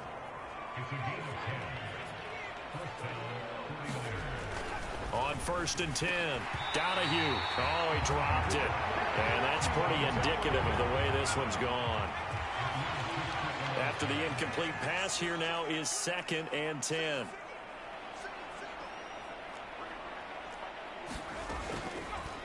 Here comes the blitz as they look to throw. And he's going to be taken down just shy of the 35. Now they got to get to the line quickly. On 1st down, Donahue. He'll be brought down on the 30-yard line after a gain of 6. Looking to speed things up here, going with some tempo. Quick hitter here, it's complete. And he'll be brought down at about the 23-yard line. One final shot. They'll look to throw. And they're going to get this down to about the 17-yard line here. And as this defense walks off the field, they can do so with their heads held high. What a performance by the offense, too. I mean, really, Charles, just complete domination on both sides of the football here in this one. Certainly was, and I think both sides compete against each other all the time. We go to each other in practice, obviously your training camps, your off-season. But on game day, you both want to show your best. And I think that's what we saw from both the offense and the defense, a complete team victory. So for Minnesota, they remain as hot as anyone, 6-0 now through the first month and a half. And they'll hit the road next week to take on the Chicago Bears. Meanwhile, for the 49ers, the loss here will move them back to 500 at 3-3. And now they'll head to the bye week as they'll be back in action in Week 8. So for Charles Davis and our entire crew, I'm Brandon Gaudin. Next game, guess what? Charles and I will be here again. It's the NFL on EA Sports.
Tonight, it's the National Football League. It's time for Monday Night Football on EA Sports.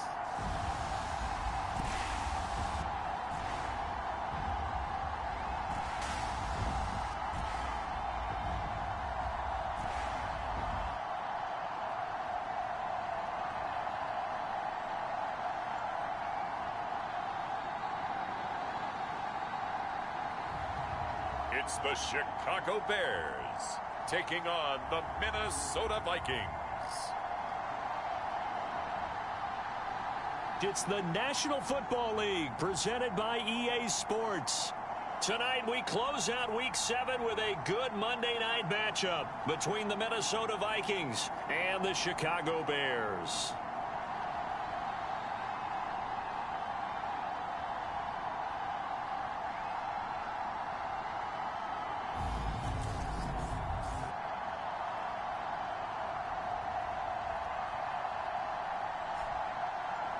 With Charles Davis, I'm Brandon Gaudin. And Charles, you look at this Bears team entering play. They returned home after playing in London last week, but it was a good trip as they came home a winner. And that's a long flight when you lose, but it's not half as bad when you come home with a victory and full of shepherd's pie. Getting toward the halfway point of the NFL season, Week 7 is underway on EA Sports. And that'll carry over the back line of the end zone for a touchback. So here are the Bears now for their opening drive. And led out by their veteran quarterback. He's been around a while. They don't celebrate birthdays for him. They just cut him up, see how many rings he's got around the middle. He has been in the league a long time. And it felt like in watching the game tape, he got everyone involved last week. He was a manager. He really was. That's a great way to put it because they ran the ball some. They threw it accurately. One touchdown pass, so he didn't, break the bank doing that, but he didn't throw any interceptions. That's the bottom line. That's why a defense loves a quarterback like that. Doesn't put them in bad situations. They'll run with Ingram here to begin the drive. And he's going to take this ahead for right around 3 yards, but no more than that. Second down. Pretty much unreal, not just in terms of yardage, Charles, but also throw in the 3 touchdowns as well. When you put the whole package together, I can make you a pretty good guarantee right now. He's going to see a few more people in the box every time he lines up. Yeah, I don't think that the defense has any choice. They've got to stop him. Can't let a repeat performance like that. Agreed. A short gain here, maybe a yard to the 29. This defense looking for an early stop. This is 3rd down and 6. Operating from the gun. Lincoln, he finds his man, complete. It's Hall. And he won't quite make it. He needed 6. He got about 5. 4th down. Well, we hear so often how tackling has become almost a lost art in the NFL game. But it's so important to tackle well on these receivers, especially in a play like this one. 3rd down, they gave him the underneath stuff. You got to go and make the tackle right away.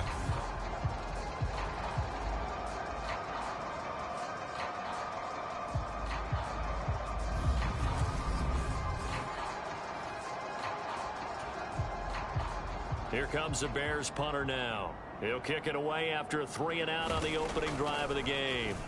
And the win last week punted 4 times as this one's away. 42-yard punt, 6 on the return. So here's the Viking offense making their way out. And leading them out is their 5th-year quarterback. And what a first half of the season he's had, leading the NFL in passing yards to this point. He's been a tough man to slow down. So this defense certainly has its work cut out for him.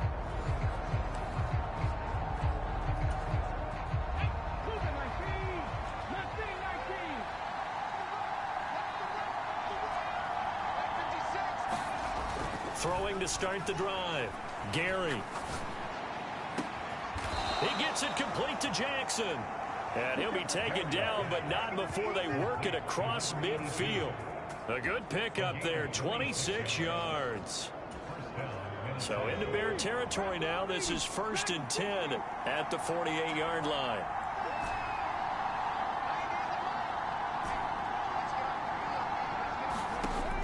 Looking to throw.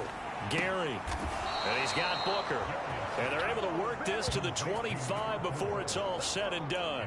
It's another first down as they bite off 23 more on that one.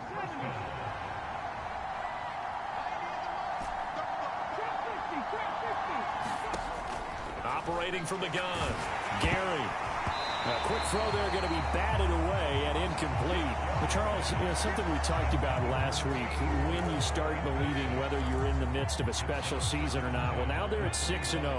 Are you still trying to tamp down the expectations in that locker room? Well, to me, it's less about tamping down expectations and much more about not getting ahead of yourself as a team. And look, they've got to play each game individually, right? Many teams talk about being 1-0 at the end of each and every game each week. To me, you've got to understand you cannot win the Super Bowl in October.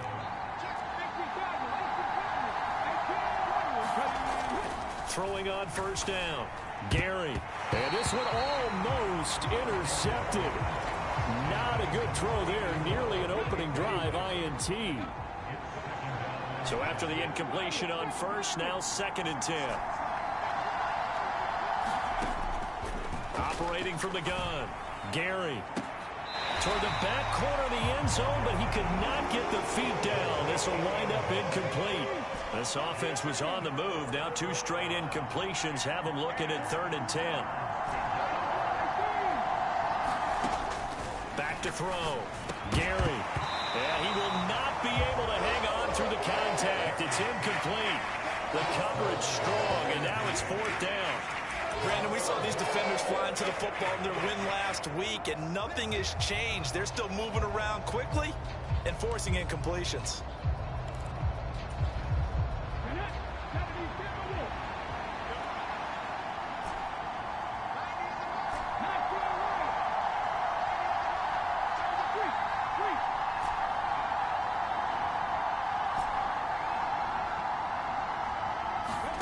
On 4th down, Gary eluding the pressure right. He's got his man. It's taken in for a Viking touchdown. A great play there. His 2nd touchdown on the season. And the Vikings' decision to go for it pays off with 6 points. One of the keys to their long winning streak has been scoring first. An ideal drive right there, getting the first 6 points of the ball game. Do you go back to our meeting with the offensive coordinator? Remember what he told us? Absolutely. With some teams, I script to probe in the early part of the game. Other teams, I script to attack. They've been in attack mode for these ball games and continue that in this one. Point after, right down the middle. And it's now a 7-0 game. So that drive goes 8 plays. And it all culminates in a touchdown for Minnesota. The kickoff unit is out on the field, and they will send this one away. And this will be a touchback as that sails over the end line. Chicago works their way back onto the field here for their 2nd drive of the game. And on the first drive, 3 and out. And I know that these are professional athletes, but I would imagine sometimes you get the nerves at the beginning of a game still, don't you? Those don't ever go away. And typically, what I've heard from guys and what I remember from playing, if you don't have nerves at the start of a game, it's not going to be a great day for you. You're not really ready to play. So finding a way to harness those nerves and not let them affect you in a negative way, that's what all the guys are looking for. Line of scrimmage, the 37 on 1st and 10. Looking to throw. Lincoln, he finds his man, complete. That's Riley. And they'll get him down on the other side of midfield. I think when they look at their offense, they think to themselves, weapons, weapons everywhere, and they want to move the ball around. They want to spread it to different people, but you absolutely know they want to get this man involved as well, and that's what they just did on that play. No gain on the play. It'll be 2nd down.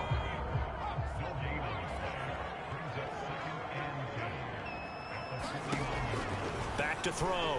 Lincoln looking middle, and that's complete. And this is going to turn into another first down as the tackle is made at the Vikings 36. Mark that down as a pickup of 13, and the Bears have the first.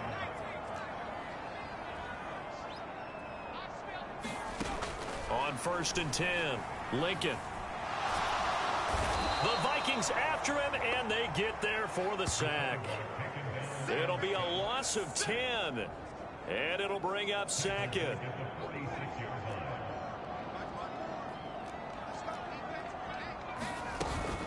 Up the middle, Ingram. As he's got this down inside the 40 to the 39. And that gets back some of what they needed, but they're still stuck here with a 3rd and 13.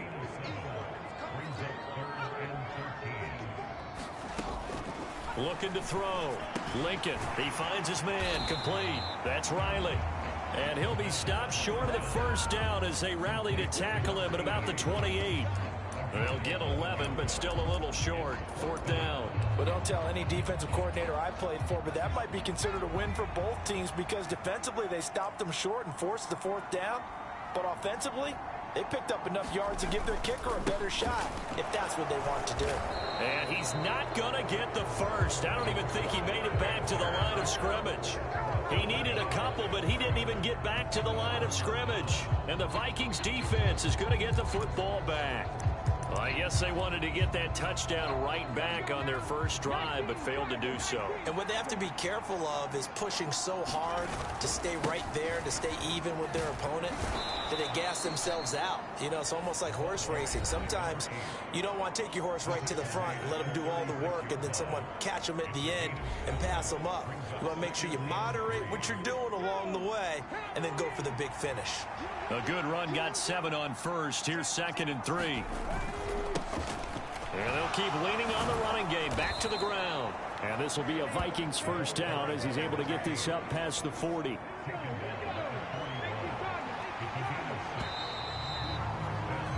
After one, 7-0 on EA Sports.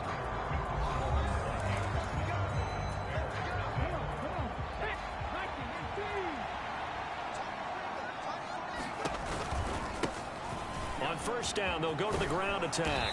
And he's going to get a solid gain of 9 before being brought down. 2nd and right at a yard.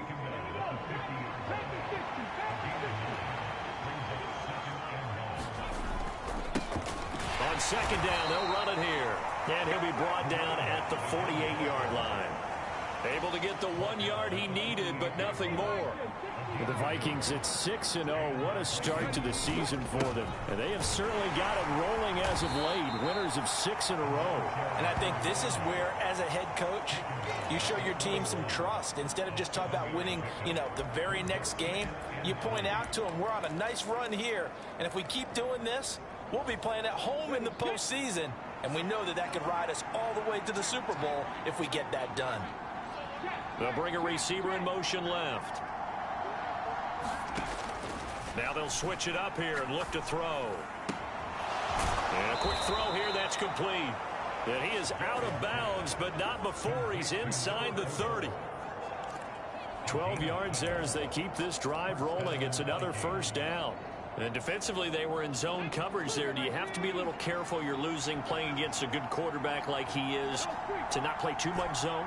Yeah, you have to be careful about how much time you're giving up. I think it's a good point you just brought up. So maybe if you still want to play zone, you go to a zone blitz scheme.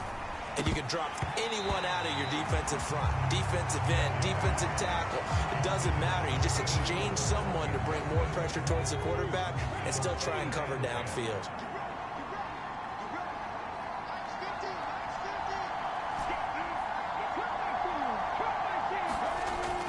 To throw on 2nd down. Gary dancing to his left. Jackson's got it over the middle. And he'll be marked down right at the 20-yard line.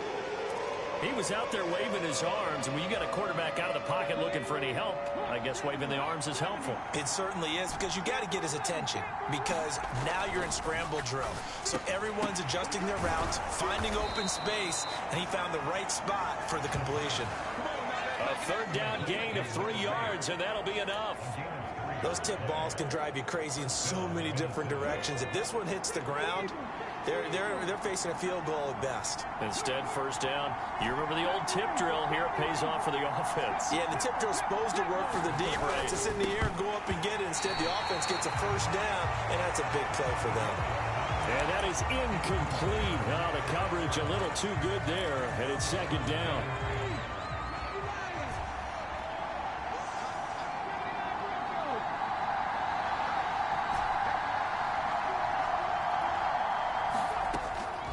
Back to throw. Gary.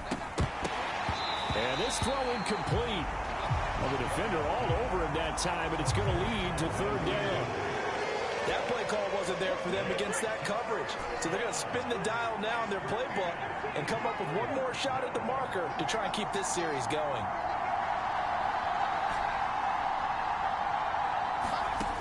To throw on third down. Gary. They're unable to connect, but a late flag comes in. And the contact may have come too early. So the pass incomplete in the end zone, but the flag comes out for interference. And now you're set up right on the doorstep of the goal line. 1 yard. And he will score. Touchdown, Vikings. A great effort there. With his 9th rushing touchdown on the year. And the Vikings go up by 2 touchdowns. Extra point right down the middle. And it's now 14-0.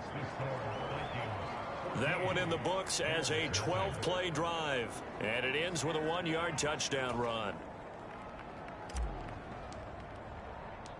Out is the kickoff unit as they run up and send this one away. And Carter deciding not to bring this one out. The Bears offense now gets set to head back onto the field. And they're in a bind early here, down 14-0. Are you worried at this stage or still too early? You're worried. You're just trying not to transmit it to the rest of your team. You want to make sure that they stay positive. But at the same time, you're wondering, how are we going to move the football? What do we have on this play sheet that can work? Get back to basics is usually your answer. And make sure you find the guy who can move the ball fastest for you if you just get it in his hands. Yeah, still second quarter. You get points on the board here. I think you're feeling okay. From the gun, it's a run for Ingram. Shreds the tackle. It's a 6-yard gain on the ground, and that'll make it 2nd and 4.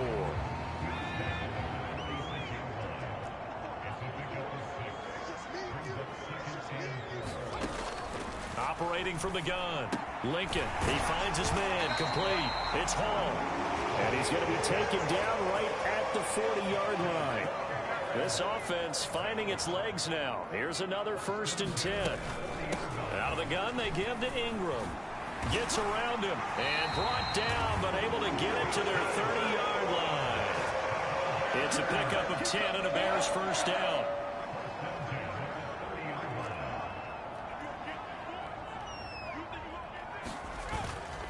Ingram again.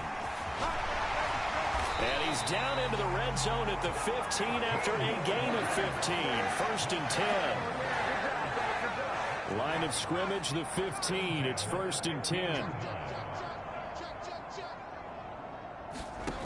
From the red zone now, they'll look to throw. And he's got it. Touchdown, Bears. A 15-yard touchdown grab. And the Bears are back within a score.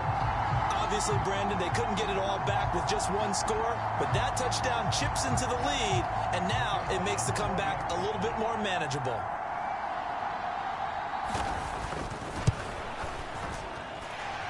Extra point splits the uprights, and that'll make our score 14-7. So that drive, 6 plays, 75 yards. And it culminates in a touchdown for Chicago. The Bears send the kicking team out there, and they will send this one away. And he'll elect not to return this one, so they'll bring it out to the 25 on the touchback. So here are the Vikings to take over. Their win streak at 6 coming in and counting as they've got the lead right now, beginning this drive 1st and 10.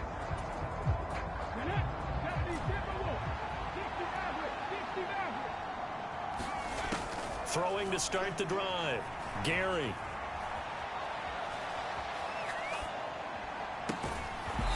Throws right side, and that's complete. And they work this well upfield across the 45. So one play, and they're already just shy of midfield. They'll send a receiver in motion to the right. On first down. Gary. That's caught inside the 20. Touchdown, Vikings. A big play there. 52 yards. And the Vikings are able to strike quickly to add on to their lead.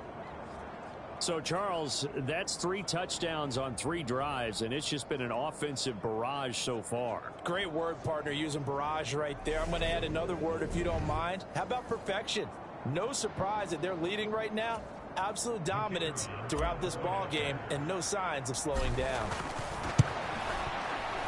Point after, right down the middle, and it's now 21-7. That drive started on their own 25. 2 plays, 75 yards later, into the end zone. The kickoff team on the field now as they will send this one away. No return here for Carter. Yeah, this will be a touchback. And now the Bears coming out as they get ready. And that last drive was very, very balanced, pretty methodical. You think they go that route again? I'm always of the school that until they stop me from doing something, I'm going to continue. And I think that that's exactly what they'll look to do. But the beauty is the balance that they've created sets up opportunities for big plays. Looks like a run, turn it into a play action, and throw one deep. A nice looking play to start the drive down the middle and complete. And he's going to be brought down at about the 16. Excellent execution, and now they're set up nicely. Are they ever? Red zone? I wonder what the next play call is going to be, because after a big play like that, a lot of teams like to use the momentum to launch another one. Under pressure, and he'll go down. Back at the 26-yard line. Now the Bears going to call the first of their timeouts as they'll stop it with just over a minute to go before halftime. And the job becomes twice as difficult now after the sack. It's 2nd and 20. A quick throw knocked away and incomplete. Well, partner, guaranteed they approach this play with the idea of making up ground to make third down manageable. Unfortunately, with that incompletion, right back where they started on the last snap. Now they need a big third down play in order to pick up the yardage needed. And he's able to get it to the edge of the red zone at the 20-yard line. That'll be good for 6, but now it's 4th down. Now we've got a field goal coming up here for Chicago. Right hash, 37-yard attempt. And his kick is good. And that will get the disadvantage now back down to 11.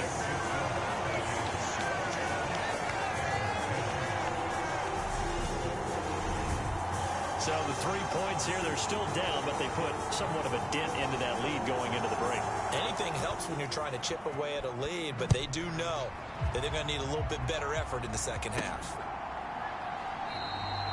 And not wanting to risk anything here late in the half, he'll just take a knee, and they'll bring the football out to the 25.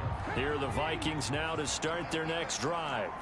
And with a 2-score lead already, they may just look to get this thing to the locker room.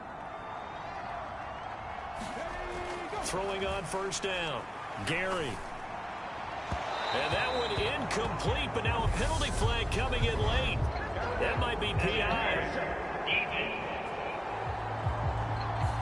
So pass interference, the call is so tough as a defender, I'd imagine, to time that up perfectly.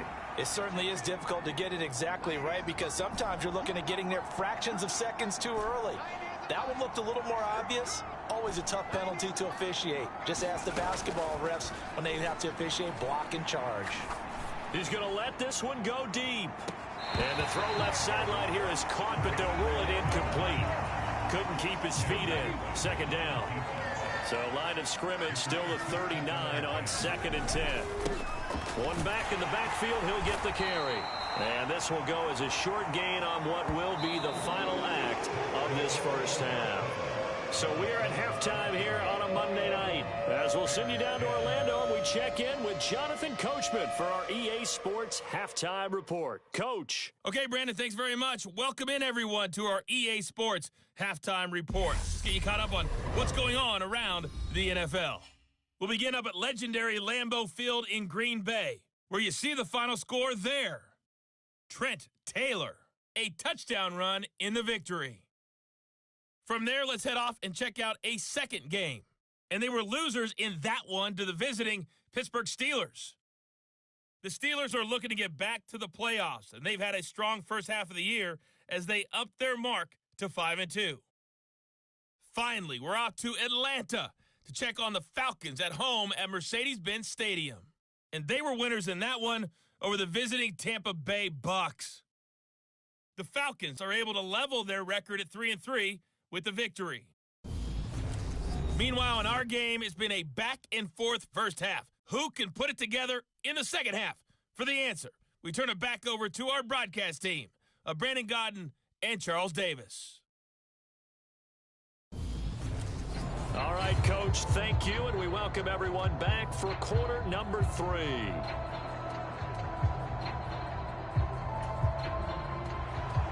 The Vikings have to like their position. They've got the lead. They get this football as well as we are back and underway for the second half.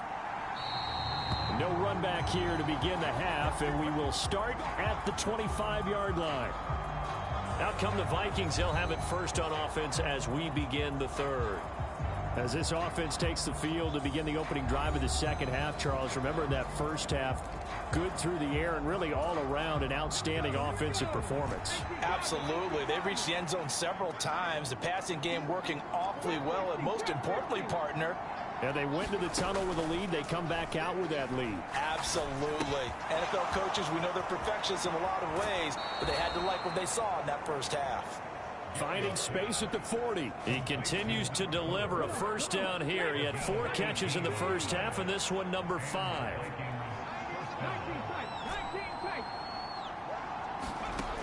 Operating from the gun, Gary. And this one is incomplete. These two teams, you may remember, they met in Minnesota earlier in the year with the Vikings coming out victorious. So they're looking for the series sweep here in Chicago. Looking to throw on second down. Gary looking left side, and he's got a man. That's Potter. And he's going to have another first down as the tackle's made here at the Bears' 44-yard line. That one goes for 13 yards, and it moves the sticks. So into Bear territory now. This is 1st and 10 at the 44-yard line.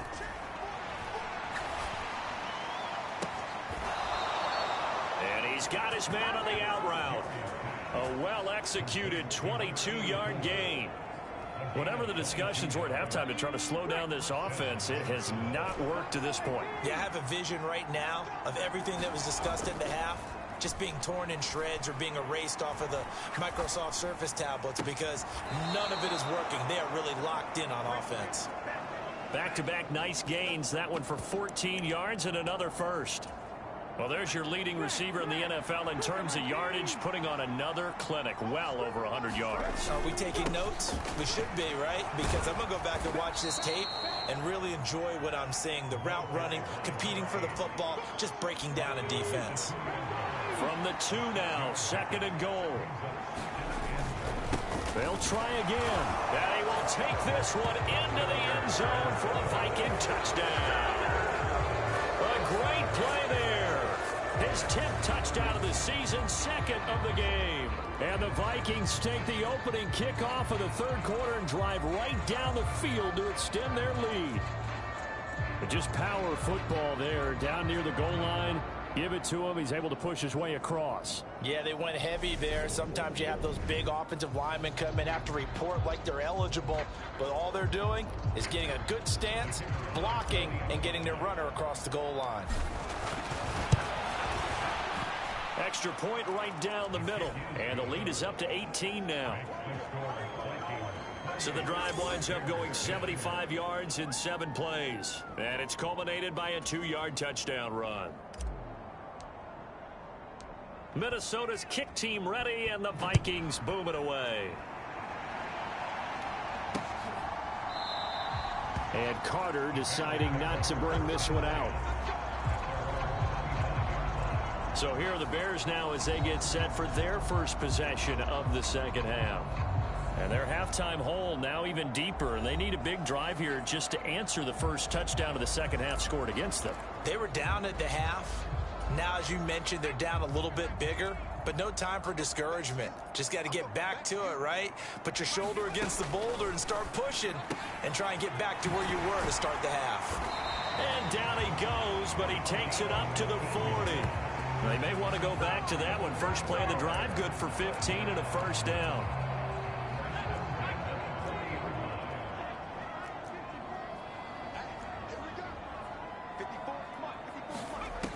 Looking to throw. Lincoln throwing the out route incomplete. It's Riley. And he's able to get this one out closer to midfield across the 45. Only needing 2 yards on second down. Back to throw. Lincoln. He finds his man. Complete. That's Hall. And he'll be tackled on the other side of midfield at the 46-yard line. From Viking territory now, they'll come up 1st and 10 at the 46. Draw play. Ingram now. And he'll just plow right into a host of tacklers. Nothing there at all, and it'll be 2nd and 10. Third quarter on a Monday night with a 2nd and 10 coming up. Looking to throw.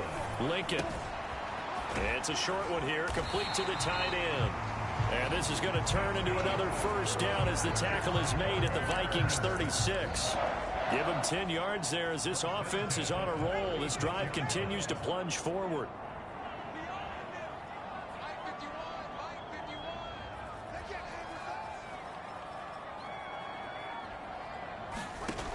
On 1st and 10, Lincoln, he finds his man, complete. It's Riley. And he's going to get this down near the 25.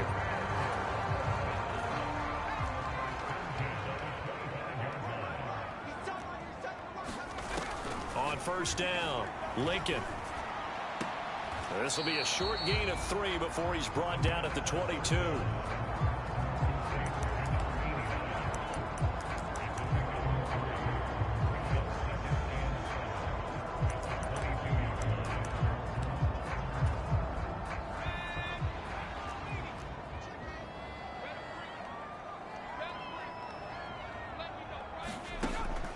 They'll stick with the passing game as he looks to throw. He finds his man, complete. It's Riley. So back-to-back plays, each get nothing. 3rd and 7 now. So 7 yards from the first down here as they come up to the line of scrimmage.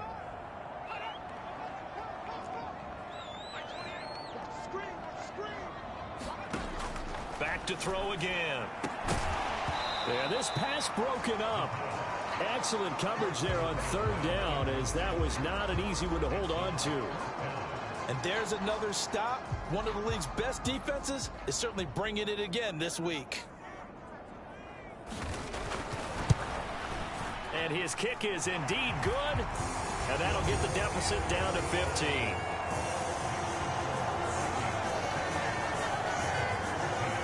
So that maybe not exactly what they were hoping for, but it does get them back within a couple of scores. And at this point in the 3rd quarter, you don't have much margin for error, and that means you can't have drives that end with nothing. Whether it's a punt, a turnover on downs, those have to go away. You have to end with a kick, either a field goal or an extra point after a touchdown. And now out comes Minnesota. This is sort of what you would call a put-away drive, isn't it? I mean, they score here, especially a touchdown. It's almost out of reach. It certainly feels that way, and I think that they're going to call their plays accordingly, because what you really want to do, even though you know the scoreboard is still up there and the game's going to go on, you feel like you can take the spirit away from another team, that their drive and will to come back and win can be taken with another score right here. It's still 3rd quarter, but you just get that feel. Yeah, they're teetering right there on the brink, aren't they? They find some open field here. And he slips up past the 45 before being tackled. 63 yards rushing for him now with a couple of touchdown runs to boot.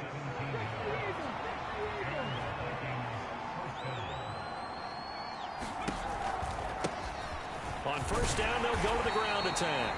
And he'll go down, and that will do it for the 3rd quarter of action. 1 quarter remains here as we wrap up the week on a Monday night. We'll return with more after this break. You're watching the NFL on EA Sports. One back in the backfield, he'll get the carry. And he's got it across midfield and into Bear territory. In search of 4 yards here to pick up the first down. On third down, they're going to run for it here. And he gets it inside the 35 and just shy of the 30. It's a gain of 16, and the Vikings have the first down as well. I think we're seeing the effect that runs like that are starting to have on this game. They're a little bit slower, that front seven, reacting to the football, almost like body blows in boxing, slowing them down, and they're really starting to take over in this game. And he can only manage to get a couple. 2nd and 8 coming up. They suspected that it was a power play up the middle coming at them, and boy, were they right. That defense got downhill in a hurry and limited them to just a couple on first down. If nothing else, they've already taken a couple minutes off the clock here already as they come up 2nd down.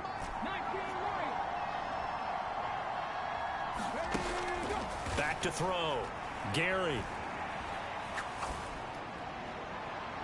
And he bats it away, and it falls down incomplete. As a coaching staff, you can call just about whatever you want because you understand you have guys who reliably take away those massive shots downfield. You're not as worried about giving up the big one.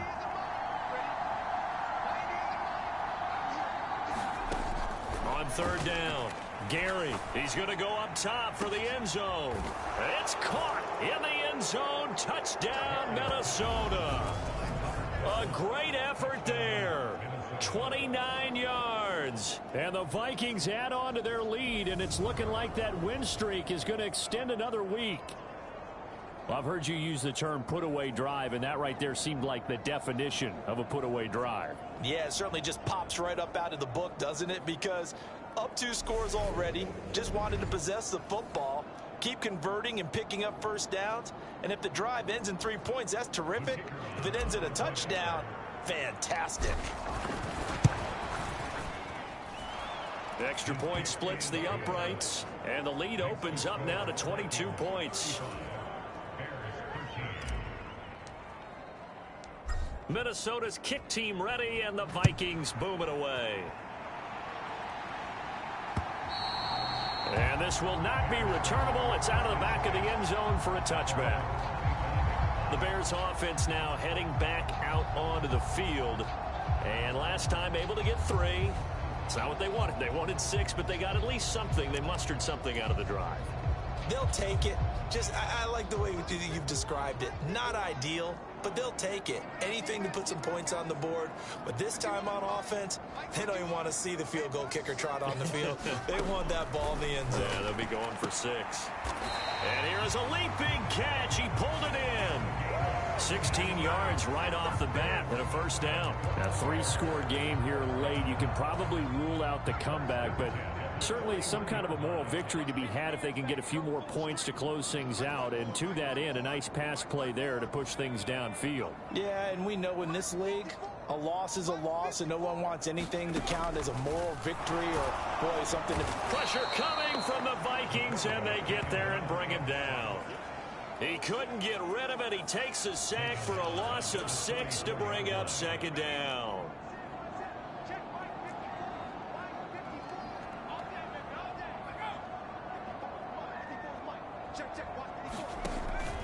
Operating from the gun, Lincoln. He finds his man, complete. It's Riley. And they'll get him down on the other side of midfield. So on the other side of the field now, it's 1st and 10 as they've got things rolling on this drive. Looking to throw. Lincoln, and he's corralled at the 40, but not before picking up 8. Nothing fancy on first down, but a very consistent type of a play. Hit that slant. A lot of people call it an extension of the running game, and it can be if that pass is completed, because you hit a guy on the run like that, you often can go for big yardage. Sets him up nicely for 2nd down, staying ahead of schedule. This one incomplete and over everybody. Looked like a clear throwaway, but the officials, they're going to say there's a receiver over there in the area, so no flags, and it's 3rd down.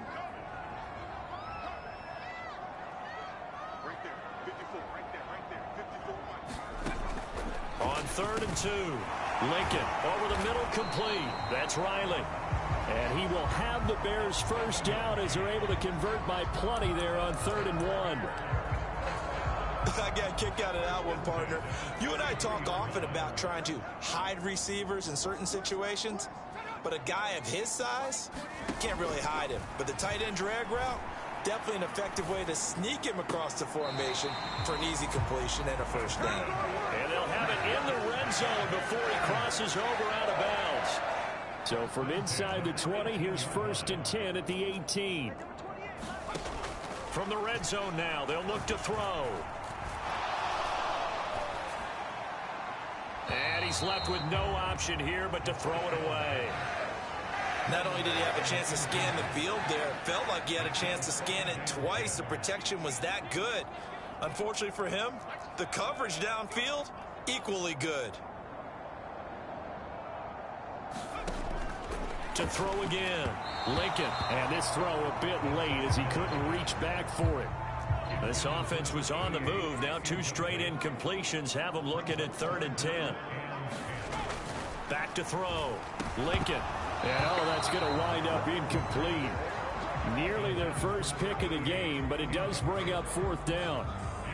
At this point, down big, you'd have to imagine this defense, they're just going to sit back, blanket the field as best they can. Yeah, this is actually the easy part of the game for them because, just as you noted, they can sit back, keep everything in front of them. But they've blanketed the field the entire game using a variety of coverages. Got his man, and it's caught for a Chicago touchdown. An 18-yard touchdown grab. And the Bears have got it back to a 2-score game here in the 4th. And now they'll empty the backfield here as they elect to go for 2. They'll try and throw for it. And now the pressure gets there, and he goes down. So he couldn't get rid of the football, and that deficit stays right where it is. So tried to throw it in for 2 points, but the D got home, brought him down. Yeah, got home, which means there had to be good coverage. Just had nowhere to go with the ball. Typically, you try and throw quick hitters, quick slants, maybe even a quick fade. Nothing was open. He ends up getting sacked. Well, 4th quarter, they felt like they needed the football back. Unfortunately, they couldn't get it. And I know we've brought analytics into the game, and someone has said here that the data says that when a team's expecting an onside kick, 80% of the time, the team expecting it, they do actually recover the ball, which is what we saw here. I just wonder if that number is much more of a anecdotal type of a number. Kind of like when the... Got a man, it's caught inside the 10. And he will reach the 8-yard line before going out. That one goes for 36. Plenty of shouts from this crowd as they watch the replay. They want a challenge, and they're going to get one. Did he keep those feet in bounds? That's the question they've got to decide. And I got to say, watching it in real time, it was awfully close. Yeah, it certainly looked like a heck of a catch because he didn't appear to bobble it, which could complicate things. But even with the benefit of replay, that's pretty tight. Well, here's the call.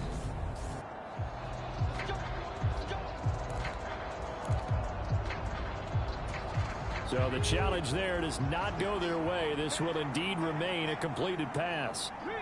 The slot man in motion right.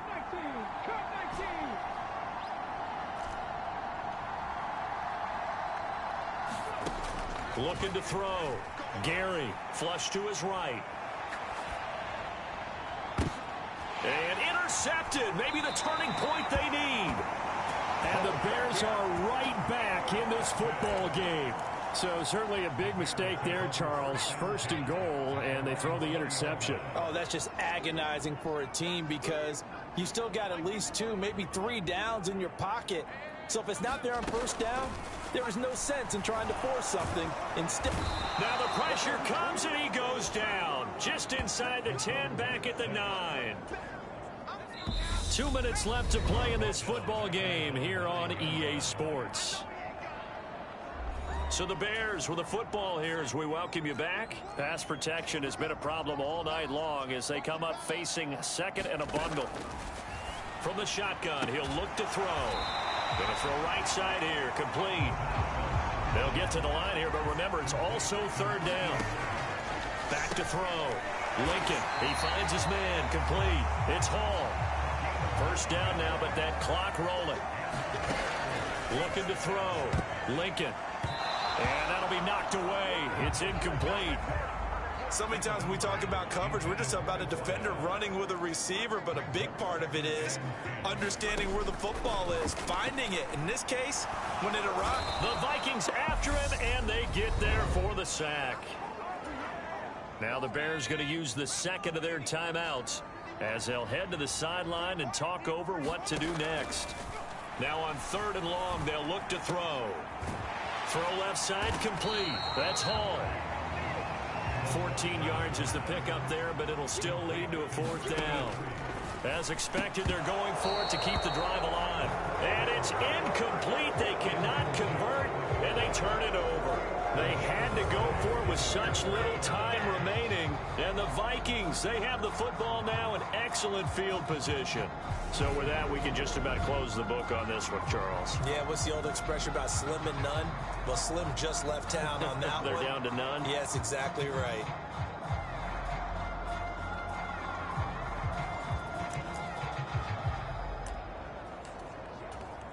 Come on. Hey, Mikey, please. On 1st down, they'll go to the ground attack. And the stop here will come at the 38-yard line. Now the Bears will use their 3rd and final timeout as they get the stoppage with a little over 50 seconds left to go in the game. After the pickup of 5, here's 2nd and 5. And they'll give him another shot here on the ground. It'll be a pickup of a couple, and it leaves him with a 3rd and 3. Coming up here looking for 3 yards to pick up the first. On 3rd down, they're going to run for it here. And he's brought down short. 2 yards there, needed 4. Give him a couple on the run as it brings up a 4th down. So it's a win for the Vikings, and it was all thanks to the play of their veteran quarterback. Yeah, he was in complete control of this offense. He had 3 touchdown passes on the afternoon. And to be honest, he really made it look easy out there. So for the Vikings, their winning ways continue as they get it up to 7-0. And they'll return home next week to take on the Green Bay Packers. Meanwhile, for the Bears, the loss drops them back to 4-3 so far. And they'll get a chance to redeem themselves next week at home against San Francisco. That'll do it for us. For Charles Davis and all our hardworking crew, I'm Brandon Gaudin. You've been watching the NFL on EA Sports. For more, find us on Twitter